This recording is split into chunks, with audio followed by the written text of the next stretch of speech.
Chapter 922. The tattooed man's phone rang. There was only one message on it. There's something wrong with the person in front of you. There's an ambush around. Hurry up and retreat. The tattooed man narrowed his eyes, his expression changing. He pulled Zhao Sanbao over, his gaze fierce. Zhao Sanbao didn't understand. The tattooed man inhaled deeply, patting his face lightly. Get the two brothers outside to come in, let's have a good talk. Since there was an ambush, he had to think of a way to save his life. It was safest to have one or two hostages. Zhao Sanbao didn't know what had happened. He was still saying, is it safe to let them in? What if they know something and go out and spread the news? Go get them. At this moment, the tattooed man didn't think Zhao Sanbao was being considerate.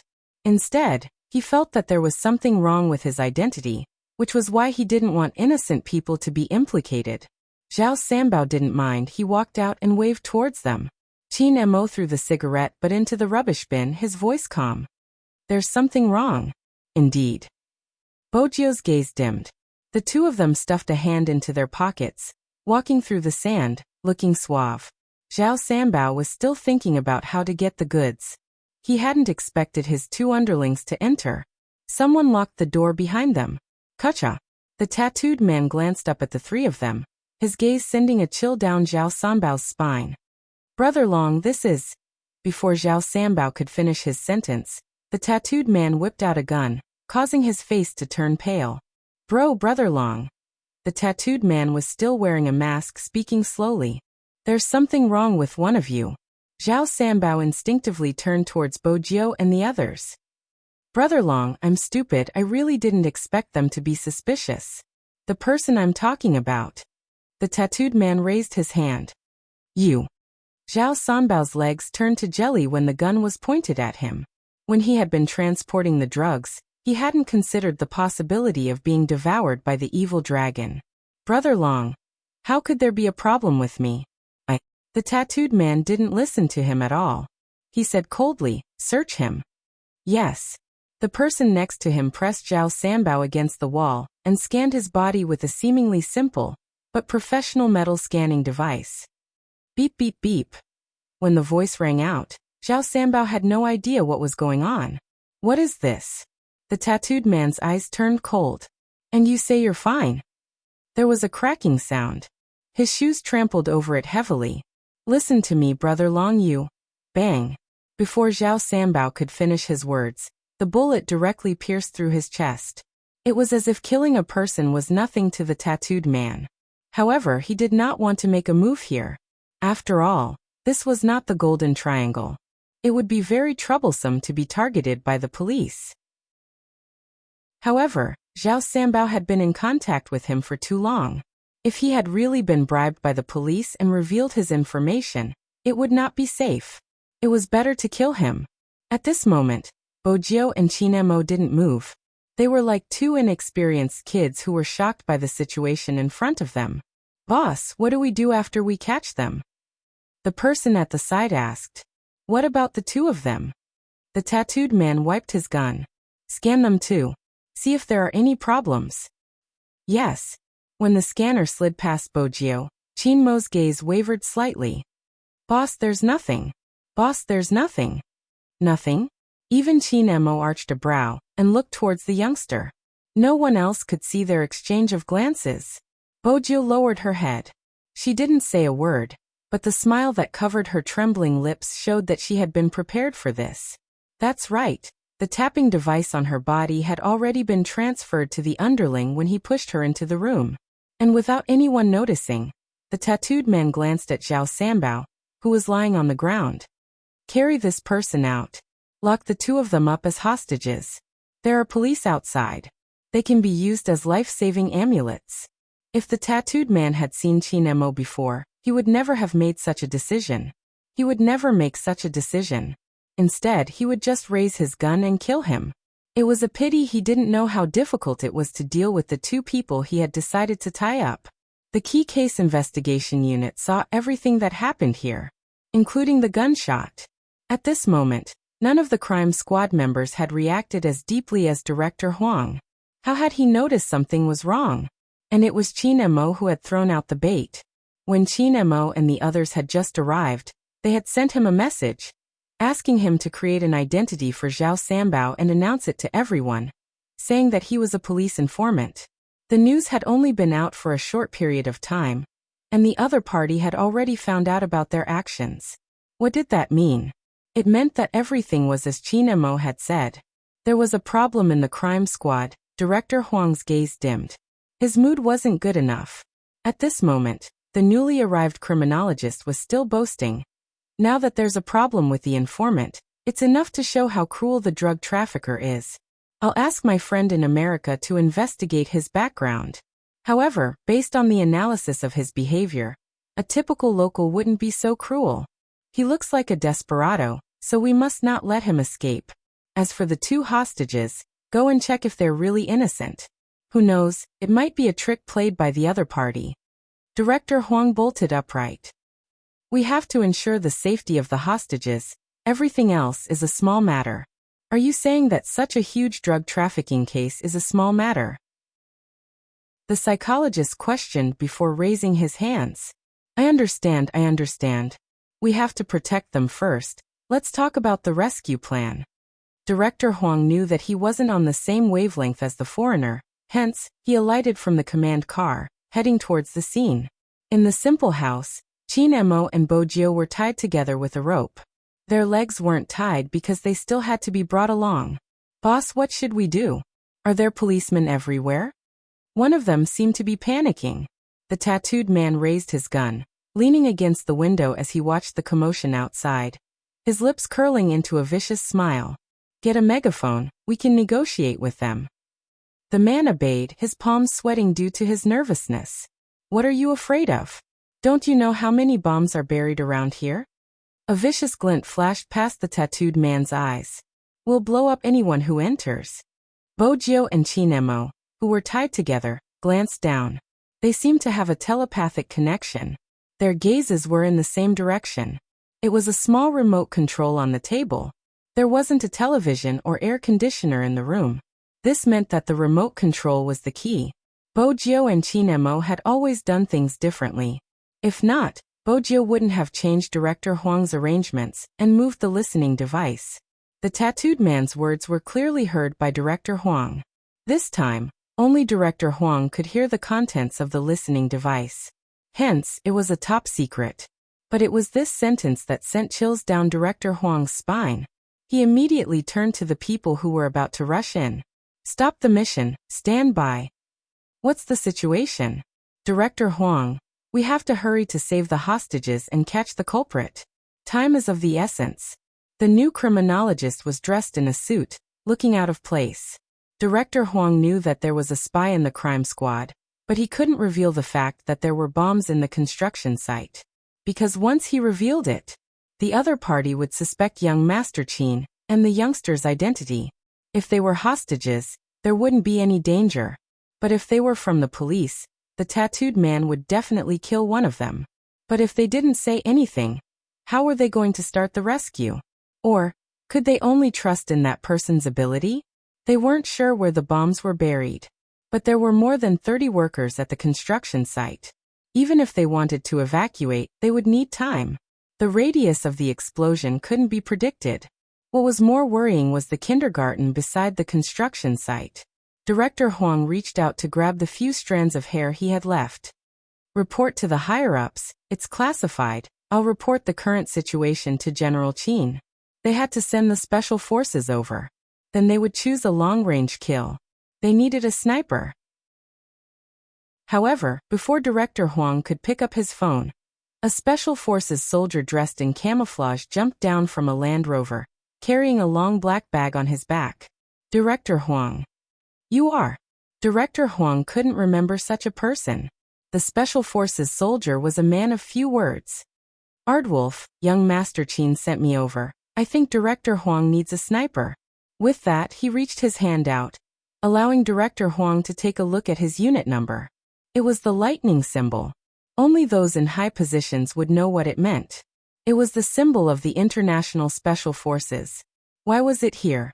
Director Huang straightened his back, wanting to explain the situation. Aardwolf glanced sideways and said in a calm tone, I already know. I need you guys to lure the other party to the window during the negotiation. However, it depends on the situation. Young Master Qin said that this person is a very important breakthrough point. Try to capture him alive. I will act according to the situation. With that, Aardwolf tore open the bag. It was an inch-caliber sniper rifle. Under ideal circumstances, it could shoot a human head at a distance of 2,000 meters without any adjustments. Give the order. Director Huang, who had been robbed of the chance to speak, finally believed that Qin Mo had sent them over. But more importantly, how did he know the drug dealers were negotiating with the police? Aardwolf frowned, placing the rifle down. The window is too small. It will be difficult to stop them. We might not be able to kill them.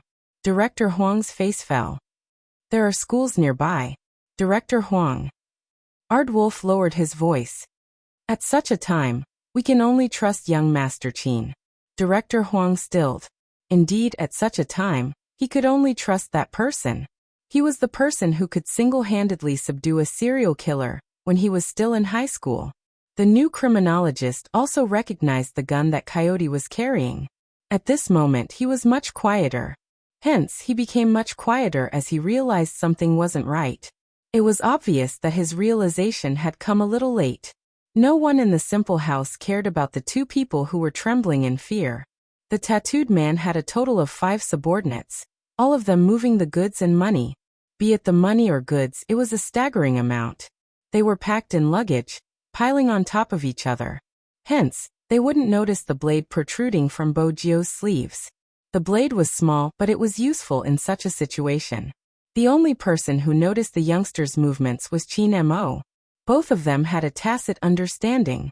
The moment Bojio moved, Qin Mo's long legs bent over, blocking her perfectly. Even if someone glanced over, they would see Qin Mo and not Bojio's movements. To Bojio, handcuffs were more convenient than ropes. After all, in such an era, few people would use ropes to tie people up. Simply put, she was good with machinery. Returning to the most primitive method required some time. Qin Mo took one look at the youngster's expression and knew she wasn't good with it. He moved his fingers, signaling for her to pass the blade to him. Bojio arched a brow. They touched. Strangely, when the blade was in the Almighty's hands, sparks seemed to fly. In less than 10 seconds, the ropes around her hands loosened. The two of them didn't stand up immediately after regaining their freedom. Qin Mo swept a glance at the two men holding the rifle before his gaze landed on the remote control. Bojio nodded.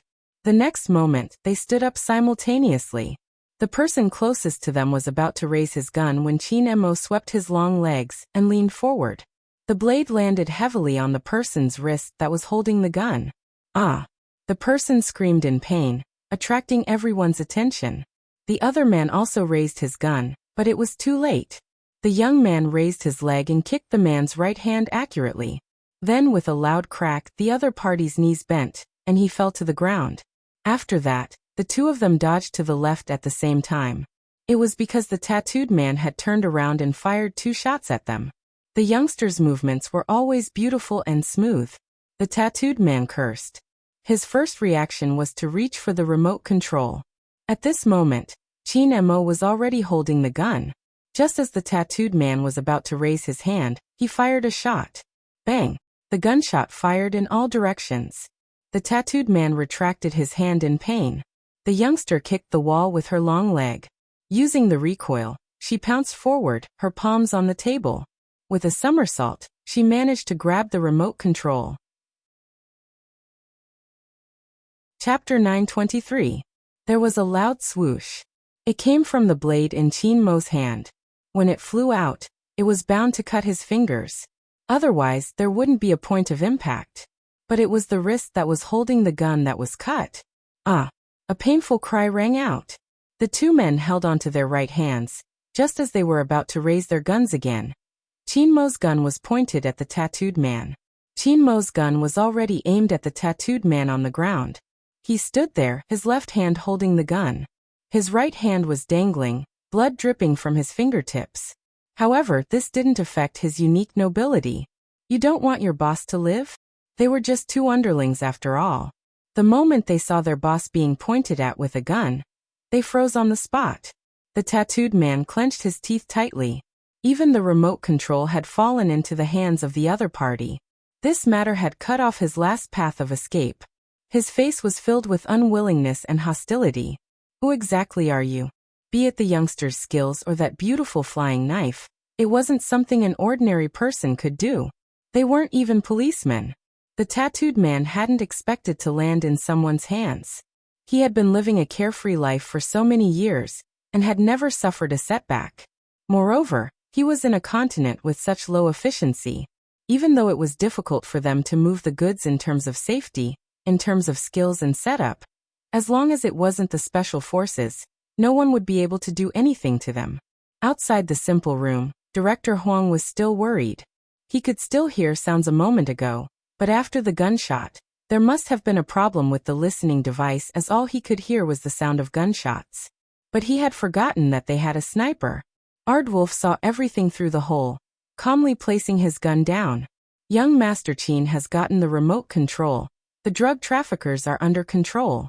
Director Huang, give the order. Director Huang stilled. A second ago, he had been restless, thinking about how to mediate the crowd and minimize the damage. This second, his emotions were indescribable.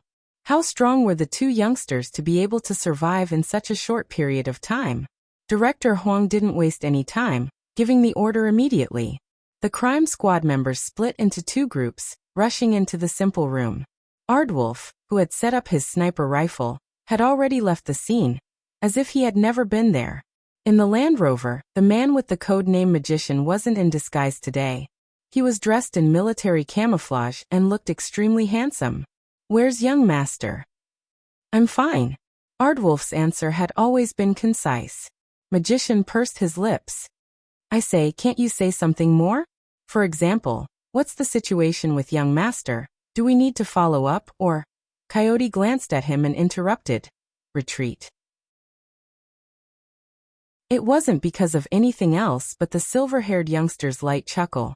It's just a remote control software, and you want the Almighty to call you Grandpa? As expected, losers like to dream. With that, the tattooed man turned abruptly. The youngster had already removed the remote control. She was looking at him with a dark gaze, as though the malice in her eyes was stronger than his. But even so, the tattooed man wasn't completely afraid. You found out? Heh, seems like you aren't that dumb. But so what if you found out? This activation software isn't something that can be easily deciphered. Is that so? Bojio stood up, stuffing a hand into her pocket. She glanced at him and smiled. That's a pity. I was fortunate enough to be one of the people who could decipher it. What? The tattooed man's expression changed, his eyes narrowing. His first reaction was disbelief. How was that possible? The program was created by that person. Unless he was one of the top 5 hackers in the world, it wouldn't be possible to decipher it. Huang, do you have a notebook? Bojio hesitated for a long while before deciding to call Director Huang Huang. She didn't call him little because she wanted to save Director Huang some face, since there were so many people watching. Director Huang didn't seem to feel that the youngster was saving his face. He coughed heavily, his voice rough. Are you really confident? Director Huang had his considerations. This wasn't a small matter, and he couldn't make a rash decision. The new criminal psychologist had his own plans as well. The remote control is very intricate. I think we should wait for a professional to come. What about the time? Qin Mo asked calmly. This made the man look over. Since there's no time, let's do as that desperado says. Mister, you probably don't understand, but I'm an expert in psychology. People like him will really do what they say, because in his eyes human lives are nothing. It seems like there's someone who understands the situation. The tattooed man's lips lifted in delight. That makes things easier. Qin Mo didn't even glance over, turning towards Director Huang. Notebook. Director Huang gritted his teeth. I'll send it over right away. Smith, who was dressed in a suit, was annoyed. Sir, did you hear what I said? I said, I know a little about psychology. Qin Mo interrupted him. This is China, my country. Do you think it's possible for my first criminal to come and leave so arrogantly? Mr. Smith, You probably don't know who I am, but there's a saying in China that you might be familiar with. With that, Qin Mo glanced up, his voice calm but piercing. Those who offend China will be punished no matter how far they are. Smith choked on his words and didn't say anything. The people standing around were all Wuxia natives, who didn't have some hot-blooded manliness. How could they let him go just like that? If they didn't take a gamble, they would be letting down their clothes. At this moment, Director Huang had a backbone. No matter what Mr. Smith said, he would treat it as bullsh*t. Smith didn't know what else to say. More importantly, the other party knew who he was, but he hadn't received any information about him. Bojo swept him a glance. Once she returned to the Fifth Avenue, the first person she would harass had to be Smith. That's right, Bojo knew the expert in front of her. Smith hadn't even seen her once since they started fighting. How dare he claim to know her? What was even more unbelievable was that he had even mentioned psychology in front of the Almighty. This kid was really asking for trouble. Wasn't he going to rebuke him? Bojo chuckled lightly, taking a notebook from the crime squad. Her light laughter made the tattooed man's palms sweat uncontrollably. Kacha, who knew what the youngster was thinking. She tilted her head and lit a cigarette. Just as everyone was looking over, Bojo made a new move. The metallic lighter transformed into another form when the youngster lit the cigarette. The USB port was plugged into the laptop. Isn't that a lighter? Director Huang asked curiously. Bojo passed the cigarette to him and smiled devilishly. It's a lighter, but it can be used as a USB drive when necessary. Director Huang was in disbelief. He glanced down at the thing that didn't look like a USB drive at all. The intricate patterns extended into the shape of a dragon and snake, giving off an indescribable aura. Where did this ninth young master get his hands on it? But this wasn't the time to be curious. More importantly, he had to use the remote to hack into the other party's computer and destroy the software used to control the bomb. That was the only way for everything to be safe. But could young Master Jiu really do it? Director Huang had heard many ridiculous stories about the youngster in the past. One of the stories was about how the youngster had been sent to the hospital after chasing a man. Director Huang felt uneasy. No one knew what the outcome would be. Time was still moving. This meant that danger was approaching. It's useless. Do you think you can just find anyone who knows how to run a computer? The tattooed man's voice rose. Click, click, click. The rhythmic tapping of the keyboard seemed to be used to shut him up. It was extremely fast. It was so fast that the youngster couldn't even see the words on the screen. Countless chat boxes opened at the same time, as though they were working on something. The youngster continued to type while explaining. The program will leave traces of the other party's IP address. Use the surrounding computers to help me find them. Why? Ow. Director Huang had never seen anyone operate in such a manner, even as the director of the crime squad. The youngster lowered his lids. When his silver hair fell down, the corners of his lips curled up, revealing his canine teeth. It's simple. The speed of a computer depends on its operating memory. Take out all the memory and use it together. That way it'll be fast. Oh, found it. Found it? Director Huang couldn't understand what had popped up, but there was indeed a chat box paused on the screen. The next second, the youngster's fingers flew across the keyboard as though she was playing Chopin. Her fingers danced across the keyboard, afterimages visible as she lifted her hands. She was like a diving eagle. Nothing could stop her from invading and hunting. Right at this moment, the youngster paused, her beautiful brows arched. Director Huang started to panic. What is it? The other party has set up a special firewall, Bojo replied as she typed. It will take some time to crack it. The tattooed man stood at the side. He had been through a lot. He glanced at the clock hanging on the wall and laughed mockingly. Director Huang, I've told you before, the software isn't something anyone can crack. There are still 24 minutes left. If I were you, I would change your mind. There's no need to change my mind. Bojo glanced up. This level of firewall can be cracked in 2 minutes. The tattooed man's face turned green, his fists clenched tightly. Do you think you won't be discovered once you enter the firewall? Do you know who is guarding it? Your boss? Bojo chuckled, replying nonchalantly. That is indeed frightening, but I'm good at concealment. She won't be able to find me at this level. Director Huang. You don't seem the least bit afraid, Jiao. The tattooed man understood that the youngster wasn't taking his words to heart. He wanted to see how long this fearless youngster could remain arrogant. Chapter 924. The atmosphere in the simple room became especially tense with the sound of the keyboard. It was like a race against time. Everyone knew that the most important thing to do in order to infiltrate the other party's computer was to finish what they wanted to do before the other party noticed. Which meant that she had to be fast. Not only did she have to be fast, but she also had to avoid the traps set up by the firewall. Director Huang watched as the youngster's fingers changed positions continuously. The screen seemed to have transformed into a regional network. The regional network was densely packed with defensive red lines, forming one checkpoint after another. All Bojio had to do was to pass through the defenses without being discovered. The youngster's silver hair fell, her eyes dark. She didn't just have to type in the code, she also had to dodge. In reality, this was an opportunity for her. A chance to lock down the other party's base. But that would expose her intrusion.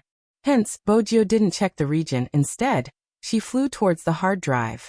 Found it, the youngster replied calmly.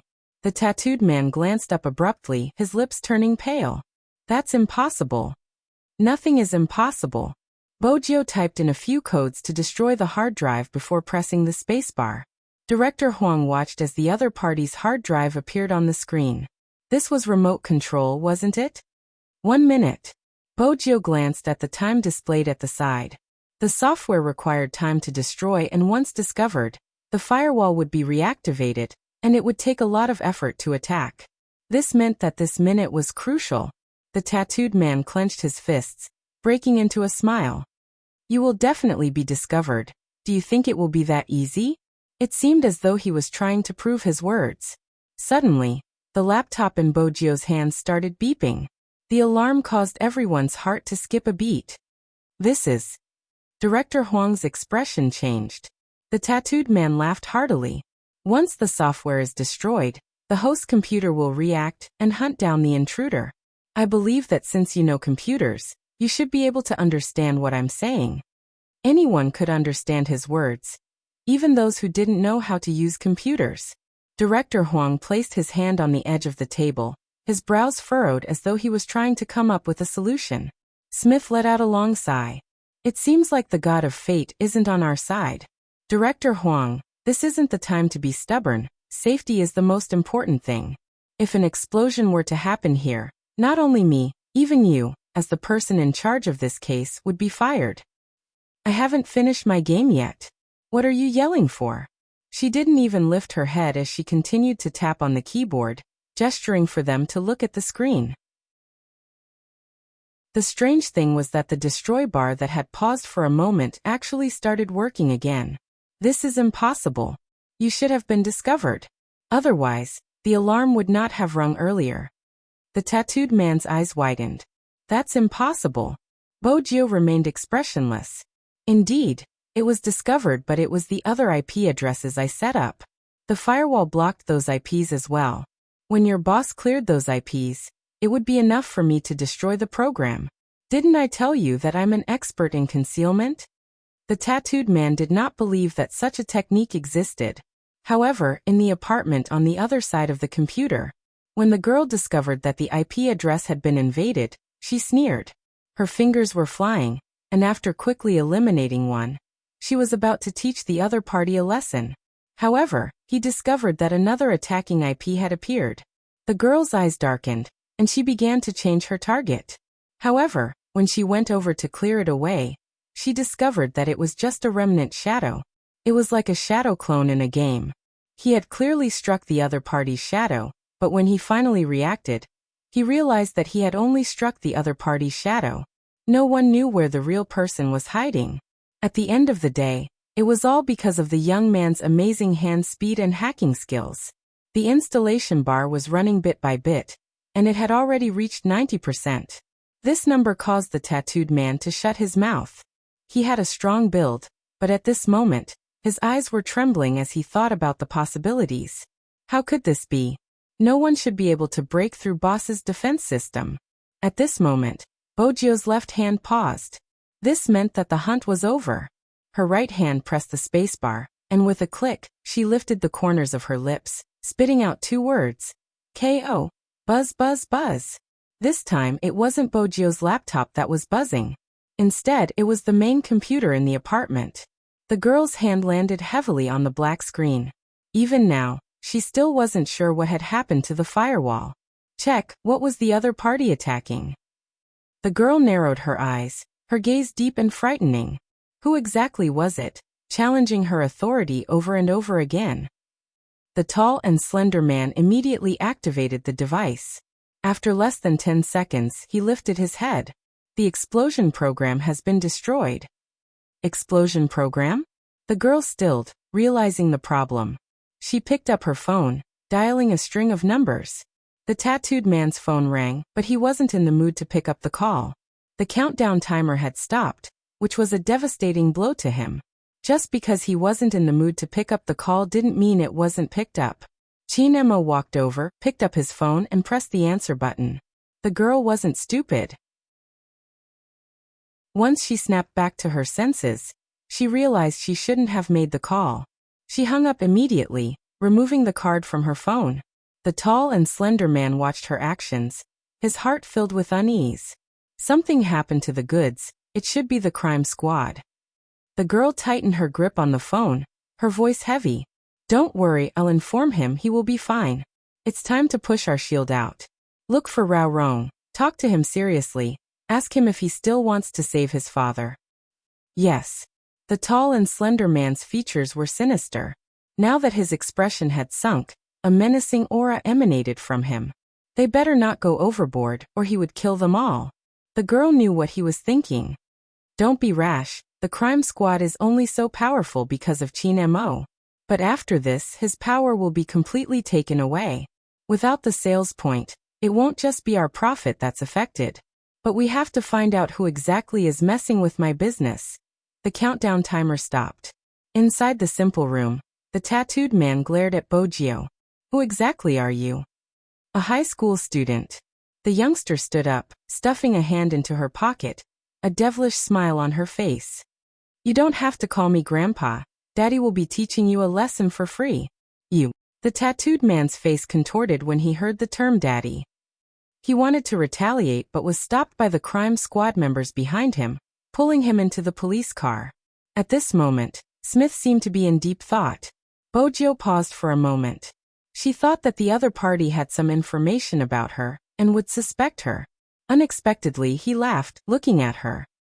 You are really lucky, Z definitely isn't on the other side of the firewall. If he was there, you would have been caught long ago. But luck is also a part of victory. I wonder if you are interested in joining us and becoming one of my subordinates? Smith wasn't bad looking with his blue eyes. He looked at her affectionately since he was a fan of Oriental dolls. In his eyes, Bojio's looks were flawless. He believed that no one would reject such a good offer. Bojio stretched lazily, her voice calm. I'm not interested. With that, she reached out to grab his wrist. She lowered her head looking at something. Needless to say, it was definitely a wound. Smith arched a brow in surprise. You probably don't know who I am, or where I came from. Perhaps we can sit down and talk, once you understand. Follow me to the hospital. Before Smith could finish his sentence, Bojio dragged Chinemo away, not even sparing him a glance. It had to be said that at certain times, Jio's charm as a boyfriend was off the charts. For example, right now, the crime squad watched as the youngster walked forward viciously. Young Master Chin was held in his hand, but he didn't say a word. It's really strange these days. Director Huang found it strange as well. Was Chinemo the passive party when they were together? Director Huang trembled at the thought. He really couldn't accept it. Bojio did things quickly, especially when she wasn't in a good mood. The reason why she rebuked the tattooed man was because of the wound on Chinmo's hand. She had already seen it. Both of them hadn't driven over, and were still wearing the cleaner's uniform. The youngster hailed a taxi. Before the driver could speak, Bojio blocked Chinemo in a corner. Without a second thought, She scooped up the bloody finger and placed it in her mouth. Disinfect it. The driver's hand slipped, almost crashing into the railing. Even someone as indifferent as young Master Qin paused for a moment. His deep eyes looked at the silver-haired, furry fellow in front of him. It was like a small animal, a canine, licking his wound. But even if it was a canine, he couldn't be too careful. A certain someone was a fox by nature, hiding too many secrets. If he wasn't careful, he wouldn't be fawning over him. Instead, he would be thinking of a way to leave. Qin Mo felt the warmth on his fingertips. When he touched the unique softness, he couldn't help lifting his finger, touching the soft asterisk asterisk. Bojiu stilled, the tips of her ears turning red. After all, the Almighty's actions were too. Bojiu opened her mouth, avoiding the Almighty's teasing. Qin Mo remained nonchalant. Aren't you going to disinfect it? It's done. Bojiu straightened before glancing to the side. The Almighty must have done it on purpose. Qin Mo pulled her back. Why do I feel like the disinfecting time isn't long enough? As he spoke, his porcelain finger touched her lips again. Just like that, it lightly brushed past her lips. It was like a feather falling, tickling her. At the start, Qin Mo didn't think much of it. But when he caught sight of the youngster's flushed neck, he couldn't help lowering his head. He turned to the side, planting a kiss on the fair skin. Then he slowly slid down. Bojiu trembled, unable to react in time. A wave of numbness washed over her. When Qin Mo kissed her, he would even consider the angle. With the board in the way and his body turned sideways, the driver in front couldn't see what was happening behind him. This was convenient for him. It was convenient for him to pull her into his arms and bully her viciously. The neck, behind the ears, and the back were the most sensitive places for young girls when they were growing up. Qin Mo chose these places as well. His thin lips slid along her neck, sometimes touching it with the tip of his nose. No matter what, it could make one's whole body go numb as if they had lost all their strength. Her body wouldn't be able to withstand the teasing of an expert like Qin Mo at her age. Bojiu's ears turned redder as his hands entered her clothes. It was so red that it looked as though blood would drip from them. Qin Mo noticed it too, but he had never imagined that there would be a day when he would enjoy looking at someone's ears so much. They had originally been like white jade, a beautiful arc, but now they were slowly changing color. There was an indescribable allure to them. Qin Mo's eyes dimmed, his breath inching over, landing on the back of her ears. His voice was low and raspy. Come back with me tonight. Bojiu shuddered again. She pushed him away and adjusted her breathing. The Almighty was using his charm, she couldn't fall for it. The warmth in Qin Mo's eyes was extinguished a little as he watched her actions. Then he heard the youngster say, Not tonight, I have something to do later. His deep eyes turned towards Bojiu, his gaze deepening. All right. Qin Mo knew better than anyone else that he couldn't force her too much. He had many ways to make a certain someone go back with him, but if she wasn't willing to do it, then it would be meaningless. But there were some things that made him even more certain. The youngster in front of him didn't seem like the young master of the Fu family or a high school student. But there was nothing wrong with the information. Where exactly was it that he hadn't thought of? Qin Mo paused. Perhaps he should go through the information on the Fu family again, especially a certain someone's daily habits. What exactly was the reason for such a drastic change in a person? He was sure it wasn't a split personality. He was a psychiatrist and he had asked about the hospital she had stayed in previously. Everything was normal. But here came the problem. Hacking skills could be self-taught, but how was it possible to react on the spot? And why did she always want to leave him?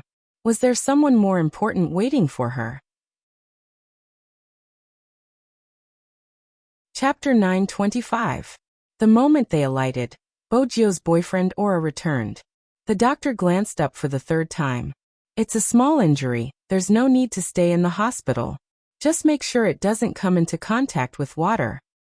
The doctor wanted to tell her that it was just a cut, and there wasn't a need to come to the hospital. Bojiu was finally convinced, but at this moment, she paused and glanced up. He is a professional esports player and his hand is important to him. Do you want to take a scan to check his wrist? If you insist. The doctor didn't think there was a need, but the family member had requested for a scan. But why was there such a dumb person? It was just an external injury and they wanted a scan? The doctor shook his head.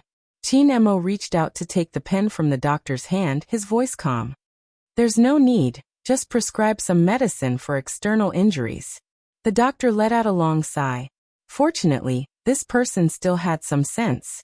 Bojio wasn't aware that she was being treated as an irrational person. She took the prescription while instructing the Almighty. Don't eat spicy food, don't smoke. With that, she paused and reached out to take the cigarettes and phone from his pocket. I'll help you settle this. Chin Emo arched a brow at the youngster beside him. Tell me, if you don't follow me back tonight, my hand won't be able to come into contact with water. How are you going to solve the problem of bathing? The doctor and the patients around them exchanged glances. Bojio paused. I really have something to do today. Tomorrow. Chin Emo agreed without a change in expression. Change the bandages tomorrow. You can't expect me to do it myself. Almighty Chin was indeed scheming. If Magician and his gang had heard this, they would definitely have ridiculed him. Back then, when he had treated his own gunshot wound, he hadn't even used anesthetics. Now it was just a cut on his finger. The Almighty's words made Bojio's conscience feel uneasy. After all, the Almighty had been the one who had given her the medicine when her eyes had been infected. All right. Bojio nodded, the silver whirlpool above her head turning furry the moment she got serious. Chin Emo reached out and pressed the ahog down. In less than a second it rose up again. Chin Emo arched a brow. Bojio smiled, showing her white canine teeth. It's time for a haircut. Don't you want to grow it out? Chin Mo's tone sounded casual. Bojio paused. I won't consider it for now. Yes. That's it. Bojio couldn't see anything from the Almighty's attitude. However, there was one thing that she was very clear about. All of her actions today were basically exposing herself. Smith's arrogance prevented him from picking up any other information. But the Almighty was not Smith. Not a single detail was left out in front of him. Her victory was in the aspect of rebirth. But Bojio knew that even this link was slowly collapsing. The Almighty was too smart. So many times he had suspected her.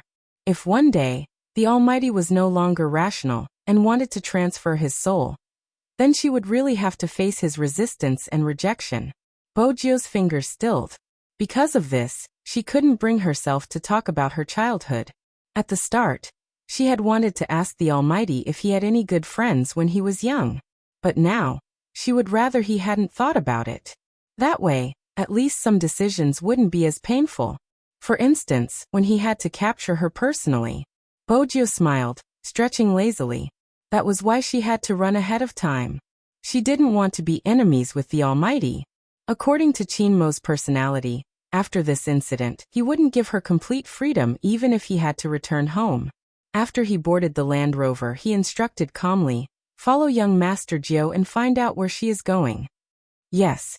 Under normal circumstances, even if the bodyguards in black weren't by Chin Mo's side, they would be 300 meters away, just like the shadows of ancient times. They would appear whenever Chin Emo needed them. Drive to the police station. Chin Mo's gaze deepened. His fingers were still damp and cold. For some reason, it reminded him of the soft and smooth jade from before. His eyes darkened even further. There was no way the higher-ups wouldn't be aware of such a huge incident. But at the same time, Director Huang received a call. The content was, don't be so rash in the future. What if the remote operation doesn't stop? The public will be in danger. Smith will be in charge of the interrogation. That person let out a long sigh. Young Master Chin, please advise him. It's good to be driven, but he has to follow the procedure. Don't make a decision without a request. This will put us in a very passive position. If something really happens, who will take responsibility? Have you thought about it? Director Huang frowned, about to retort. All right, believe in Smith. He isn't any worse than Chin Emo. Director Huang tightened his grip when he heard the busy tone. Smith was preparing in the interrogation room. When he saw Chin Emo walk in, he glanced up. Mr. Chin, right? I've heard a lot about you, but you should have received the news. I will be in charge of the interrogation. You can listen in, but please don't disturb me, all right? Chin Mo stood tall, his gaze calm as he glanced over him. Instead of answering, he asked, "Have you fought many times with Z?" Of course. Smith wasn't someone who showed off his abilities, he knew how to restrain himself. "I'm from the Fifth Avenue. Everyone knows that's Z's home ground. It's hard not to fight with her." "Is that so?" Chin Mo lowered his body. "Has she been to Jiang City before?" Smith chuckled. "Mr. Chin, have you forgotten? Z is in Jiang City right now." Chin Mo replied. "I meant in the past." "Of course not." Smith arched a brow. "That's all you want to ask?" His tone sounded as though Chin Mo was asking a stupid question. Chin Mo glanced at him. "I have many questions." "For example?" Smith shrugged his shoulders. It was more or less as if he was implying that Smith had to ask some meaningful questions to be worthy of his answers. Chin Mo watched him, his tone unhurried. "How many times have you lost to Z?" Smith. If one had to use a word to describe Smith's current reaction, it would be as if someone had stabbed him in the chest with a knife. It was really painful. Even the expression on his face was rejecting such a question. Chin Mo replied nonchalantly, "It doesn't seem easy to answer, but I've studied psychology before." "From your reaction, I don't think you've won even once." This time Smith froze. He cursed and wanted to argue with Chin Mo, but Chin Mo didn't say a word. Instead, he turned to Chin Mo and cursed. That person had already turned around to leave. His voice was still very indifferent and noble. "With your level, it is indeed so. The interrogation must have been tiring." Bang. The door to the interrogation room was closed behind him. This was the first time Smith had the urge to kill someone. Bojo was right. Wherever the Almighty was around, his venomous tongue could cause a person to collapse. In reality, there wasn't a need for weapons. But Bojo hadn't expected the Almighty to use his venomous tongue to find out about her. Fortunately, she hadn't been to Jiang City before. There was something Smith wasn't aware of. Bojo had been to China, the Golden Triangle where the three countries met. That was where she had met with the fatal ambush. Time trickled by slowly. After separating from Chin Mo, Bojo thought that since she was going to accompany He Honghua to the banquet, she couldn't wear a cleaner's uniform. "I need to buy a decent suit, and I need to cut my hair." The youngster stuffed a hand into her pocket, blowing at the fringe in front of her eyes. She had wanted to get a haircut before heading to the men's clothing store on the same floor to pick a suit. Who knew that as soon as she entered the shop, she would be pointed at and shouted, F***CK. F***CK. Expert. The Almighty. My savior. Bojo glanced at the patient. "It's you. The Almighty." The thorn-head youngster had probably just gotten a haircut. His haircut was hilarious. "Let's put aside the grudge between number 1 and number 2 middle school. Can you do me a favor?" Bojo smiled lazily. "I can't. I'm in a hurry to get my hair cut. The one washing hair in this store is my little brother." The thorn-head youngster was serious. "Help me play a game. I'll get him to wash your hair first." Bojo arched a brow. "Why do you have so many little brothers? We're both working and studying, it isn't easy." The thorn-head youngster acted like a gangster. Bojo was helpless. "Use your account to play? Is it another fight for honor?" "It isn't honor this time." The thorn-head youngster was a little bashful. "It's a girl I like, I promised to carry her in the Hero Mobile game." Bojo didn't need to ask for the outcome. There was a huge hole in front of her, and she still had to carry him. "I didn't expect her to be better than me." The gangster was a little incredulous when he said this. "I just told her that I need to change to a place with a better network for another round. Actually, you have to set aside some time to find someone to carry you." Bojo took out the cigarette she had snatched from the Almighty and tossed it to the thorn-head youngster. "Get someone to wash my hair. In the future, don't go looking for trouble with first middle school, especially the girls. In the future, if you see a girl from first middle school walking along the commercial street and being targeted by thieves, you guys from second middle school have to protect her." The thorn-head youngster replied immediately, "That's the work of trash. Don't worry, I'll give them an order tomorrow. Even though the students from second middle school aren't very good in their studies, we are very protective of the fairer sex." Was that how they were supposed to be protective of the fairer sex? Boju arched a brow and didn't say anything else. When she lay down, she took the Thornhead youngster's phone. He stood beside her, pointing at the profile picture in his friend list. This is it, isn't she pretty? Don't snatch her from me, I'm warning you. Dearest, it's just a photoshopped picture. I really can't tell if she's pretty or not.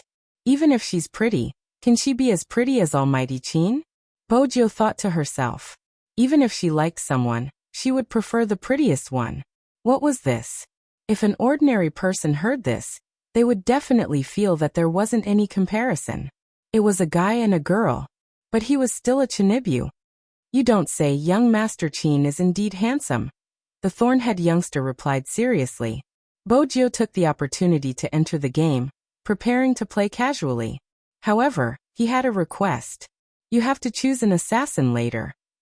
Aren't you best at playing as a tank? She still remembered the first time they had met. This Chinibyu playstyle had always been charging forward. The gangster shook his head. You don't understand. Nowadays, the girls are obsessed with playing the assassin. I don't know who started the trend. He paused. It's you. When you were in the pro league, you always played the assassin, and you always got first clears. No, let me ask you, have you ever considered the feelings of people like us? It's not good to chase after girls. Everyone talks about your Highness Gio every day. It's depressing. Bojo. She couldn't reply. She hadn't been to school for a long time, and wasn't aware of the situation. First she adjusted the page. Since she had chosen the assassin, she changed the attributes slightly. Then she invited him in, and the game began. At this moment, the shampoo youngster had already started to apply the conditioner. Hero had always been a game that allowed for better teamwork between teammates. Bojo switched on the receiver, but didn't turn on the microphone. She could clearly hear a girl's voice on the other side. It was from the attacking sorcerer. Hey Qing. Why do you always drag him into such a trap? He isn't a trap. The girl named Qing was playing as a tank. Bojo looked at the team composition. It was rather reasonable. She didn't care about what the other party said and charged straight into the opponent's jungle. What did Big Spade like to do when he was playing? Of course, it was to attack the opponent's jungle, leaving them with nothing to attack. After charging over, she didn't start fighting immediately. Instead, she hid in the bushes beside the blue beast. At this moment, the attacking sorcerer spoke again. Hey, can you come back? You only know how to send yourself to death. Don't bother about him, he's from number 2 middle school. His results aren't good and his brain isn't working well, the archer spoke. He sounded arrogant. The Thornhead youngster clenched his fists tightly, but didn't say a word. Bojo glanced up at him. After all, she understood this Chinibyu. He was the type of person who would get angry at the slightest provocation. Yet he didn't retort? Bojo swept her gaze over the screen once more. Her gaze landed on the girl playing as the tank. It seemed like she really liked this person. His brain isn't bad. The tank girl's voice turned cold. If you guys continue acting like this, stop playing. The archer seemed to be afraid of the girl's anger. I'm just afraid he will send himself to death. If you don't like it, I won't say it. I'll lead you guys to victory later. The tank girl didn't reply. Instead, the attacking sorcerer spoke. I knew we wouldn't lose with you around. Almighty lead us. No problem, as long as someone doesn't send himself too far. The archer's tone was still filled with mockery. Chapter 926. Bojo swung her long sword and revealed herself. The lethality she exuded was off the charts. It was obvious that the enemy assassin hadn't expected someone to snatch the beasts at the start of the game. Caught off guard, not only did he lose the wild monster, but he was also targeted by a long sword. F***ck, it can't be. He hurried towards the sorcerer in the middle lane. It was a pity. He wasn't as fast as the youngster's precise movements. She leaped up and used her big move. In just a few minutes, Bojo had reduced the enemy's HP to a critical level. The man gritted his teeth and finally escaped to the defense tower. However, was this the end of it? He had obviously forgotten. Before he entered the tower, the young man threw a flying dagger straight at his head. Even though he had escaped into the defense tower, the damage was still there. He wanted to return to the city as soon as he took a step. A deafening sound effect appeared in the game. First HP. A magnificent first kill. However, some noobs didn't look at the map. Before the numbers appeared, the attacking sorcerer spoke. Didn't I tell you not to send yourself to death? You must be drunk to play like this. Before she could finish her sentence, the numbers on the screen changed. 1 to 0. Did that mean they had killed someone? The girl's voice froze. She couldn't believe it and forgot to close her mouth. That was the first kill. And they were in the enemy's territory. With the noob's abilities, it wasn't possible. Lucky. The archer's voice was heard. The sorcerer replied immediately. He probably burned some incense before he left. Wuxia was still running on the map. Once the enemy discovered her tracks, they would definitely chase after her. At this moment, she had killed someone and couldn't be at full HP. She was left with half a tank of HP. Once she was controlled by the sorcerer, she would be killed instantly. But with her speed and maneuvering, an ordinary person wouldn't be able to control her. At this moment, Wuxia sent a signal to gather. The signal was sent to the sorcerer in the middle lane. Usually, the assassin would lure the enemy over. As long as the sorcerer in the middle lane cooperated, the two of them would be able to kill the enemy instantly. Wuxia paused in the bushes, preparing to fight back. However, there was a problem. The mage girl in the middle lane didn't hear the signal at all. She didn't even look at the map coordinates, and was still clearing the troops. Wuxia was an assassin. The moment she rushed forward, she couldn't retreat in time. The opposing mage unleashed a powerful spell. Wuxia used the strength in her fingers to turn and avoid the fatal blow. However, at this moment, it was no longer suitable to counterattack. It was just the start of the game, and she didn't have enough money or HP. Her opponent was full HP, and the map showed that reinforcements had arrived. Wuxia turned and returned to her own tower. This time, she finally understood what it meant to be tricked. He had always played in the pro league, and his teammates would only have problems with their hand speed or technique. But this person, Wuxia glanced at her sorcerer and archer. They didn't even know how to look at the map and didn't listen for signals. How did they get the confidence to fly with the Almighty? There was one more thing Wuxia wanted to ask. Why was an archer shooting the blue beasts? Not fighting the red beasts, but the blue beasts? Was he trying to steal her wild? His strength was a trap for his teammates, dear. Wuxia scanned the area and pondered for a moment. She decided to adjust her strategy. Chapter 927. They had to develop and strengthen their finances before they could produce equipment. That was the decision Wuxia made after understanding the situation, which meant that she wasn't going to participate in the team battle in the near future. Everyone who played the assassin class knew how lethal an assassin could be, right? No, the long-range archers and some attacking sorcerers were the main attackers. Under normal circumstances, the assassin class not only had strict control requirements, but more importantly, they had to be able to analyze the situation. They had to know when to attack, when to retreat, and when to counterattack. The strengths of an assassin were speed and explosive power. However, if one thought that an assassin should be like a tank and only charge forward without caring about anything else, then that would be a big mistake. It was obvious that the archer and sorceress in the middle lane thought that way. When the enemy rushed over, they shouted, "Hurry, gather in the middle lane, prepare for the team battle." The defense towers on both the top and bottom lane were being attacked. At this moment, they weren't going to save the towers and were going for a team battle? Wuxia obviously wouldn't head over immediately. She would clear the troops around the tower and hit money everywhere she went. Her hand speed was so fast that the gangster was stunned. That was what he was thinking. Why did the same account play the same game character? How did that character become so powerful in the hands of the other party? It was unbelievable. Just as Wuxia was about to attack the defense tower after the enemy on the top lane escaped with low HP, something happened in the middle lane. The sorceress came out of the defense tower. She didn't even release a stun fireball. Instead, she used her big move. She was confident that she would be able to destroy the enemy with a big move. But it was obvious that she didn't just release her skill. She didn't measure the distance. That big move had indeed hit something, but it hadn't hit the opponent. This was really awkward.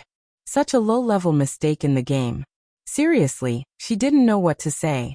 She could only say that she couldn't escape. Sure enough, the opponent's assassin leaped over and gave the female sorceress a close-range critical strike.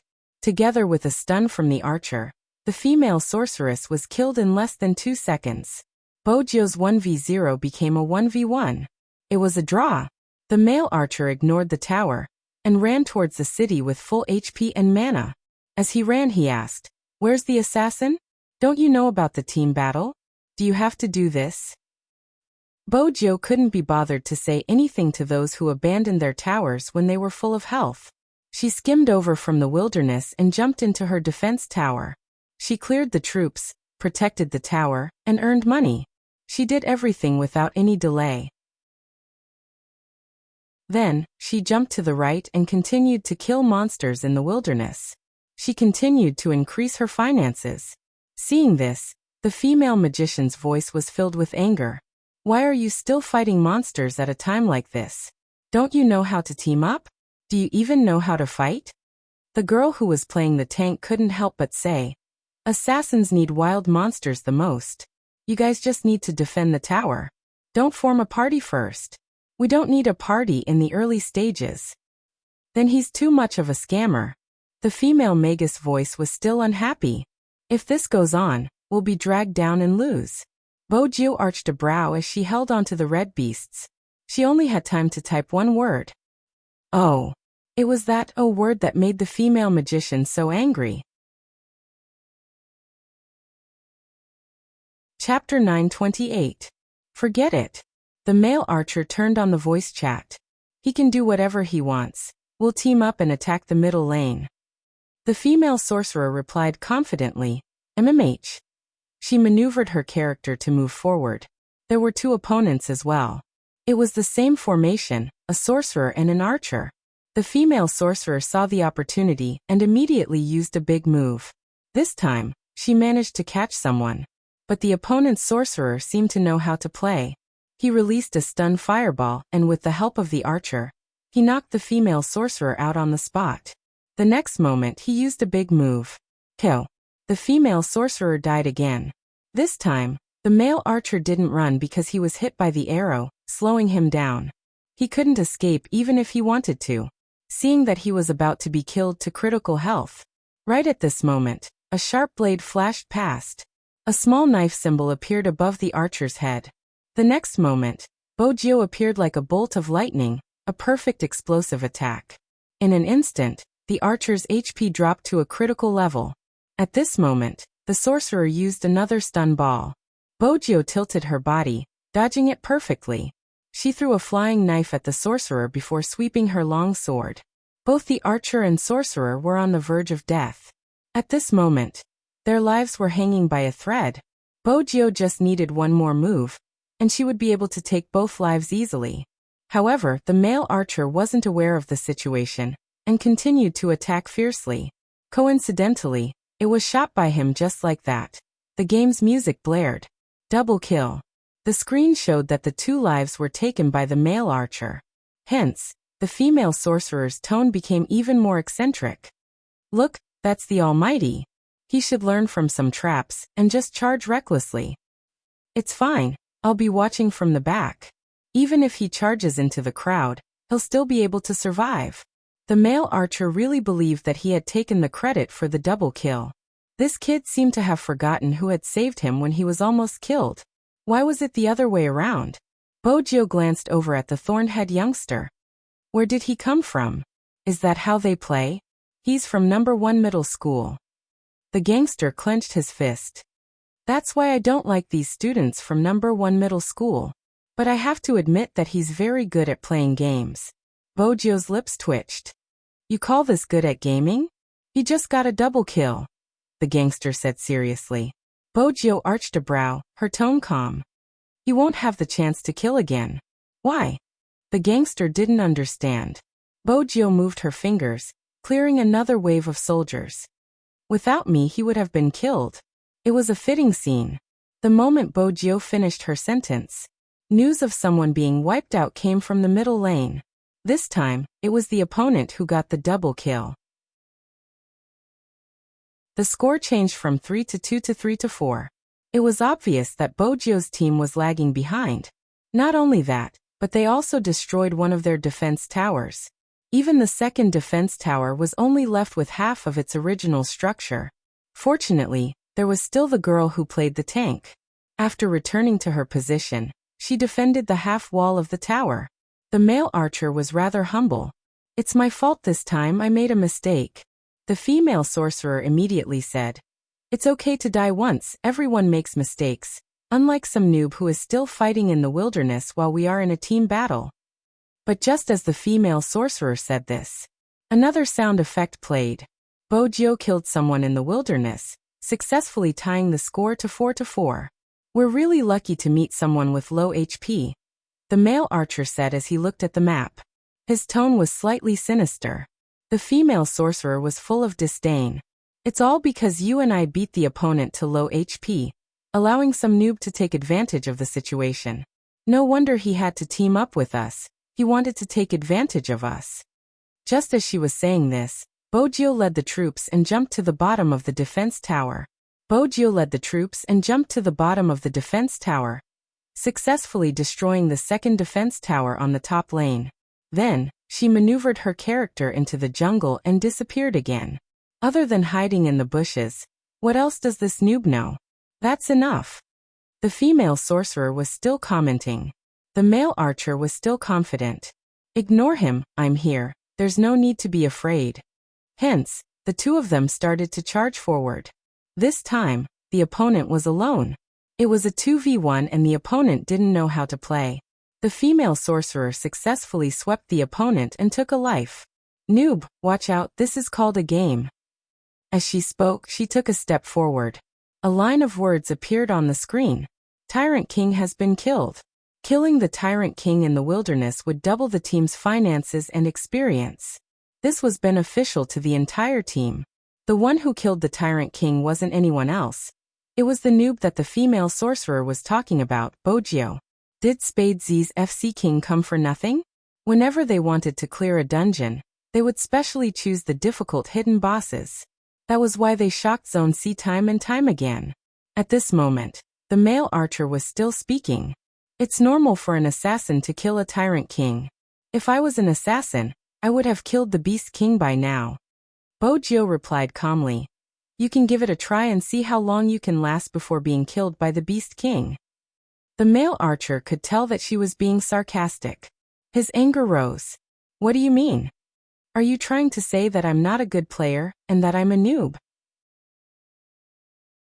Under normal circumstances, no one would reply to his question since they had to be careful. But when the word yes appeared on the screen, the male archer wanted to curse. "Hehe, everyone can see who's the noob. What about you? You aren't even participating in the team battle. What right do you have to criticize others? Don't listen to him. Let's go kill the Beast King. There are 4 of us now, it'll be easy." Was that really the case? They walked over. Bojio sent a message to retreat. Unfortunately, only the girl who was playing the tank hesitated for a moment. The rest of them surrounded the wild dominator boss. The Beast King was stronger than the Tyrant in terms of attack power and HP, making it harder to attack in the early stages. But that wasn't the main point. The main point was that the other party had probably gone to the Beast King. As expected, Bojio hurriedly turned invisible and retreated. But it was too late. The female sorcerer and male archer had been eliminated in this wave of team battle. Fortunately, the Beast King hadn't been killed yet. The other party was still fighting. Everyone knew that the Beast King would belong to the one who dealt the last blow. This was what people often referred to as snatching the Beast King. Bojio hid in the bushes, calculating the Beast King's HP. At the crucial moment, a knife flew over.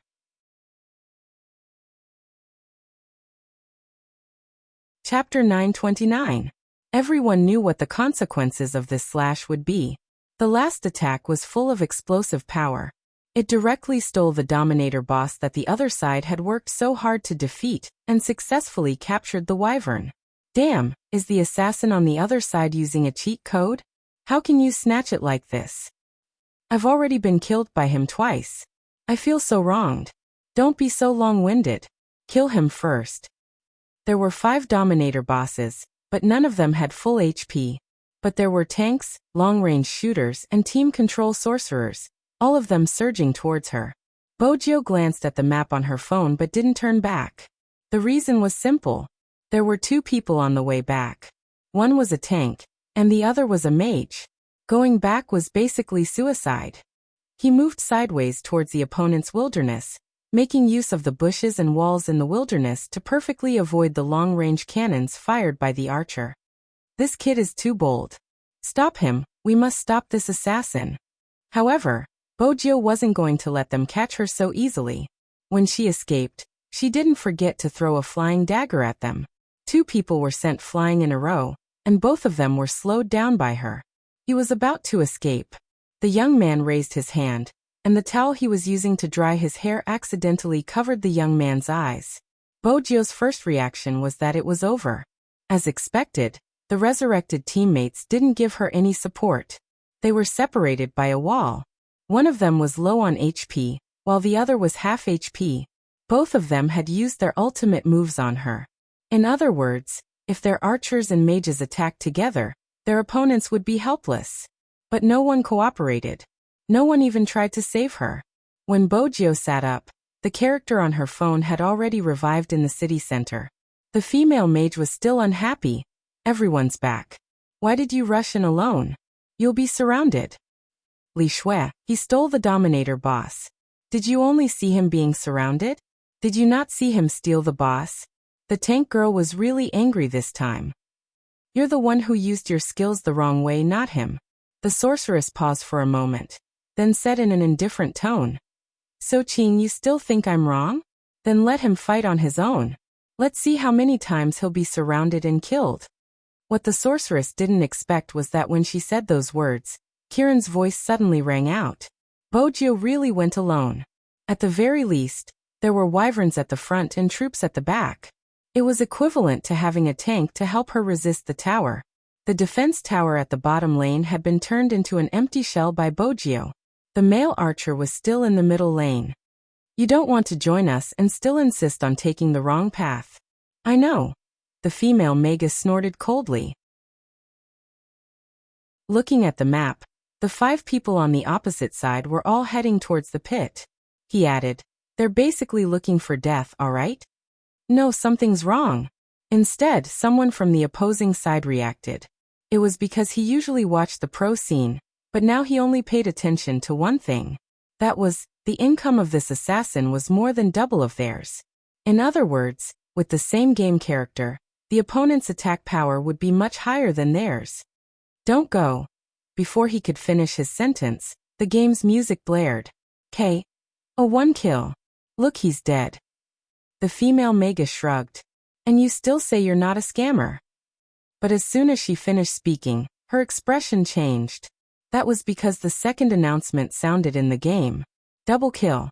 Double kill? What did that mean? The person who had died wasn't the pit, but the opponent? That wasn't all. The pit had killed 2 of their players in one go. Even when he was surrounded by 5 people. The male archer was calm. It's just a double kill, he won't be able to escape anymore. But his luck isn't too bad. The male archer wanted to give the female magus and himself a way out, attributing everything to luck. But Bojio wasn't going to give them the chance to argue. She retreated, hiding behind the bushes. The opponent was still shouting. F***ck, he actually dodged it again. Where's the tank? It can enlarge, squat him. The one who said this was the only DPS on the other side.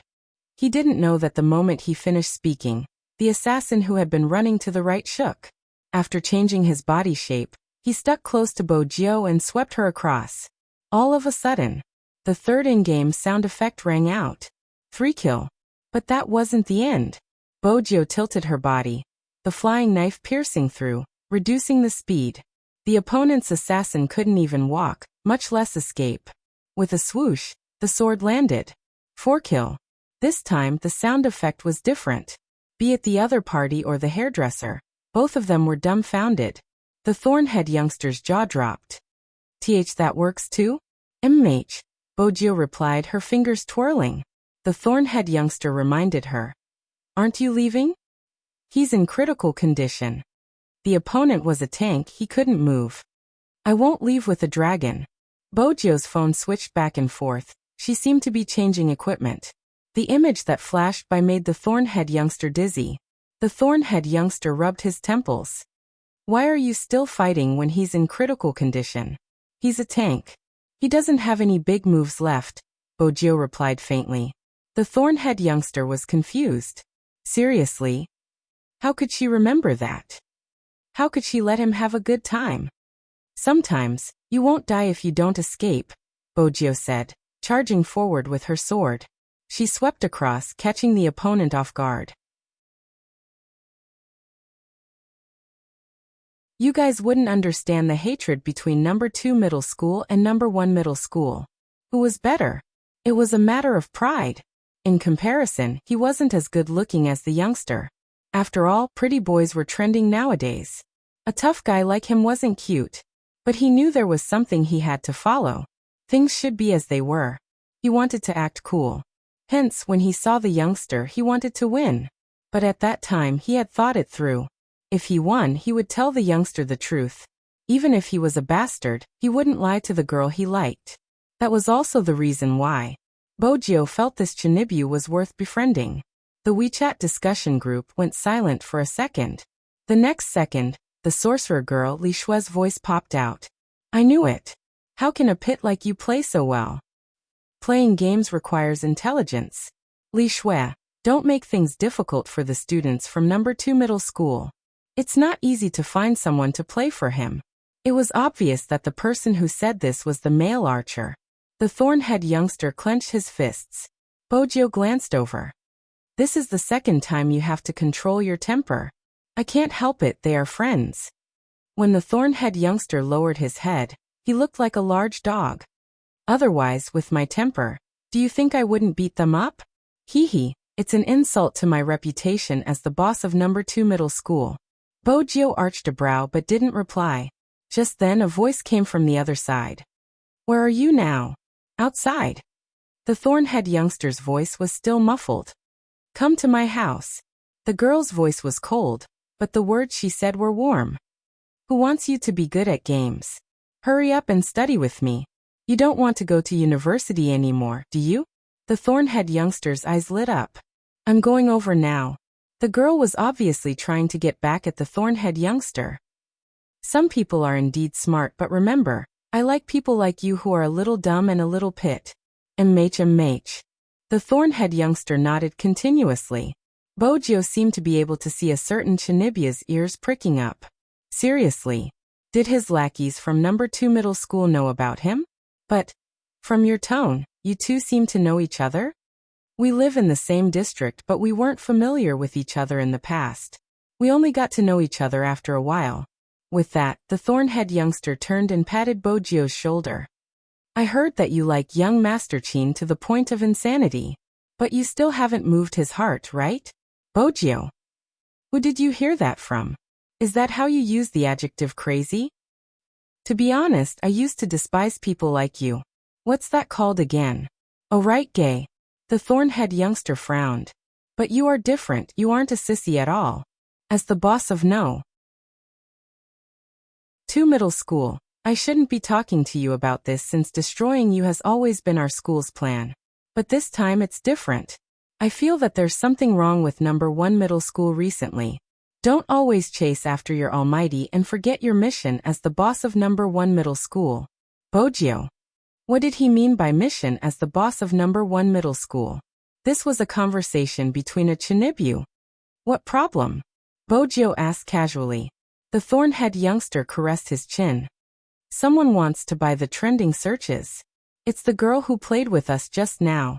By the trending searches. Bojo frowned. Why would a high school student want to buy the trending searches?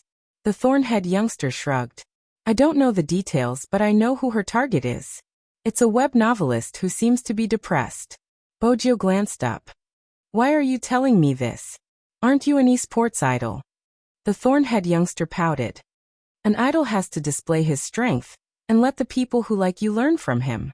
Someone should believe your words. My girlfriend likes that web novelist quite a bit. Bojiu arched a brow. Your girlfriend? The girl who played with Tank just now.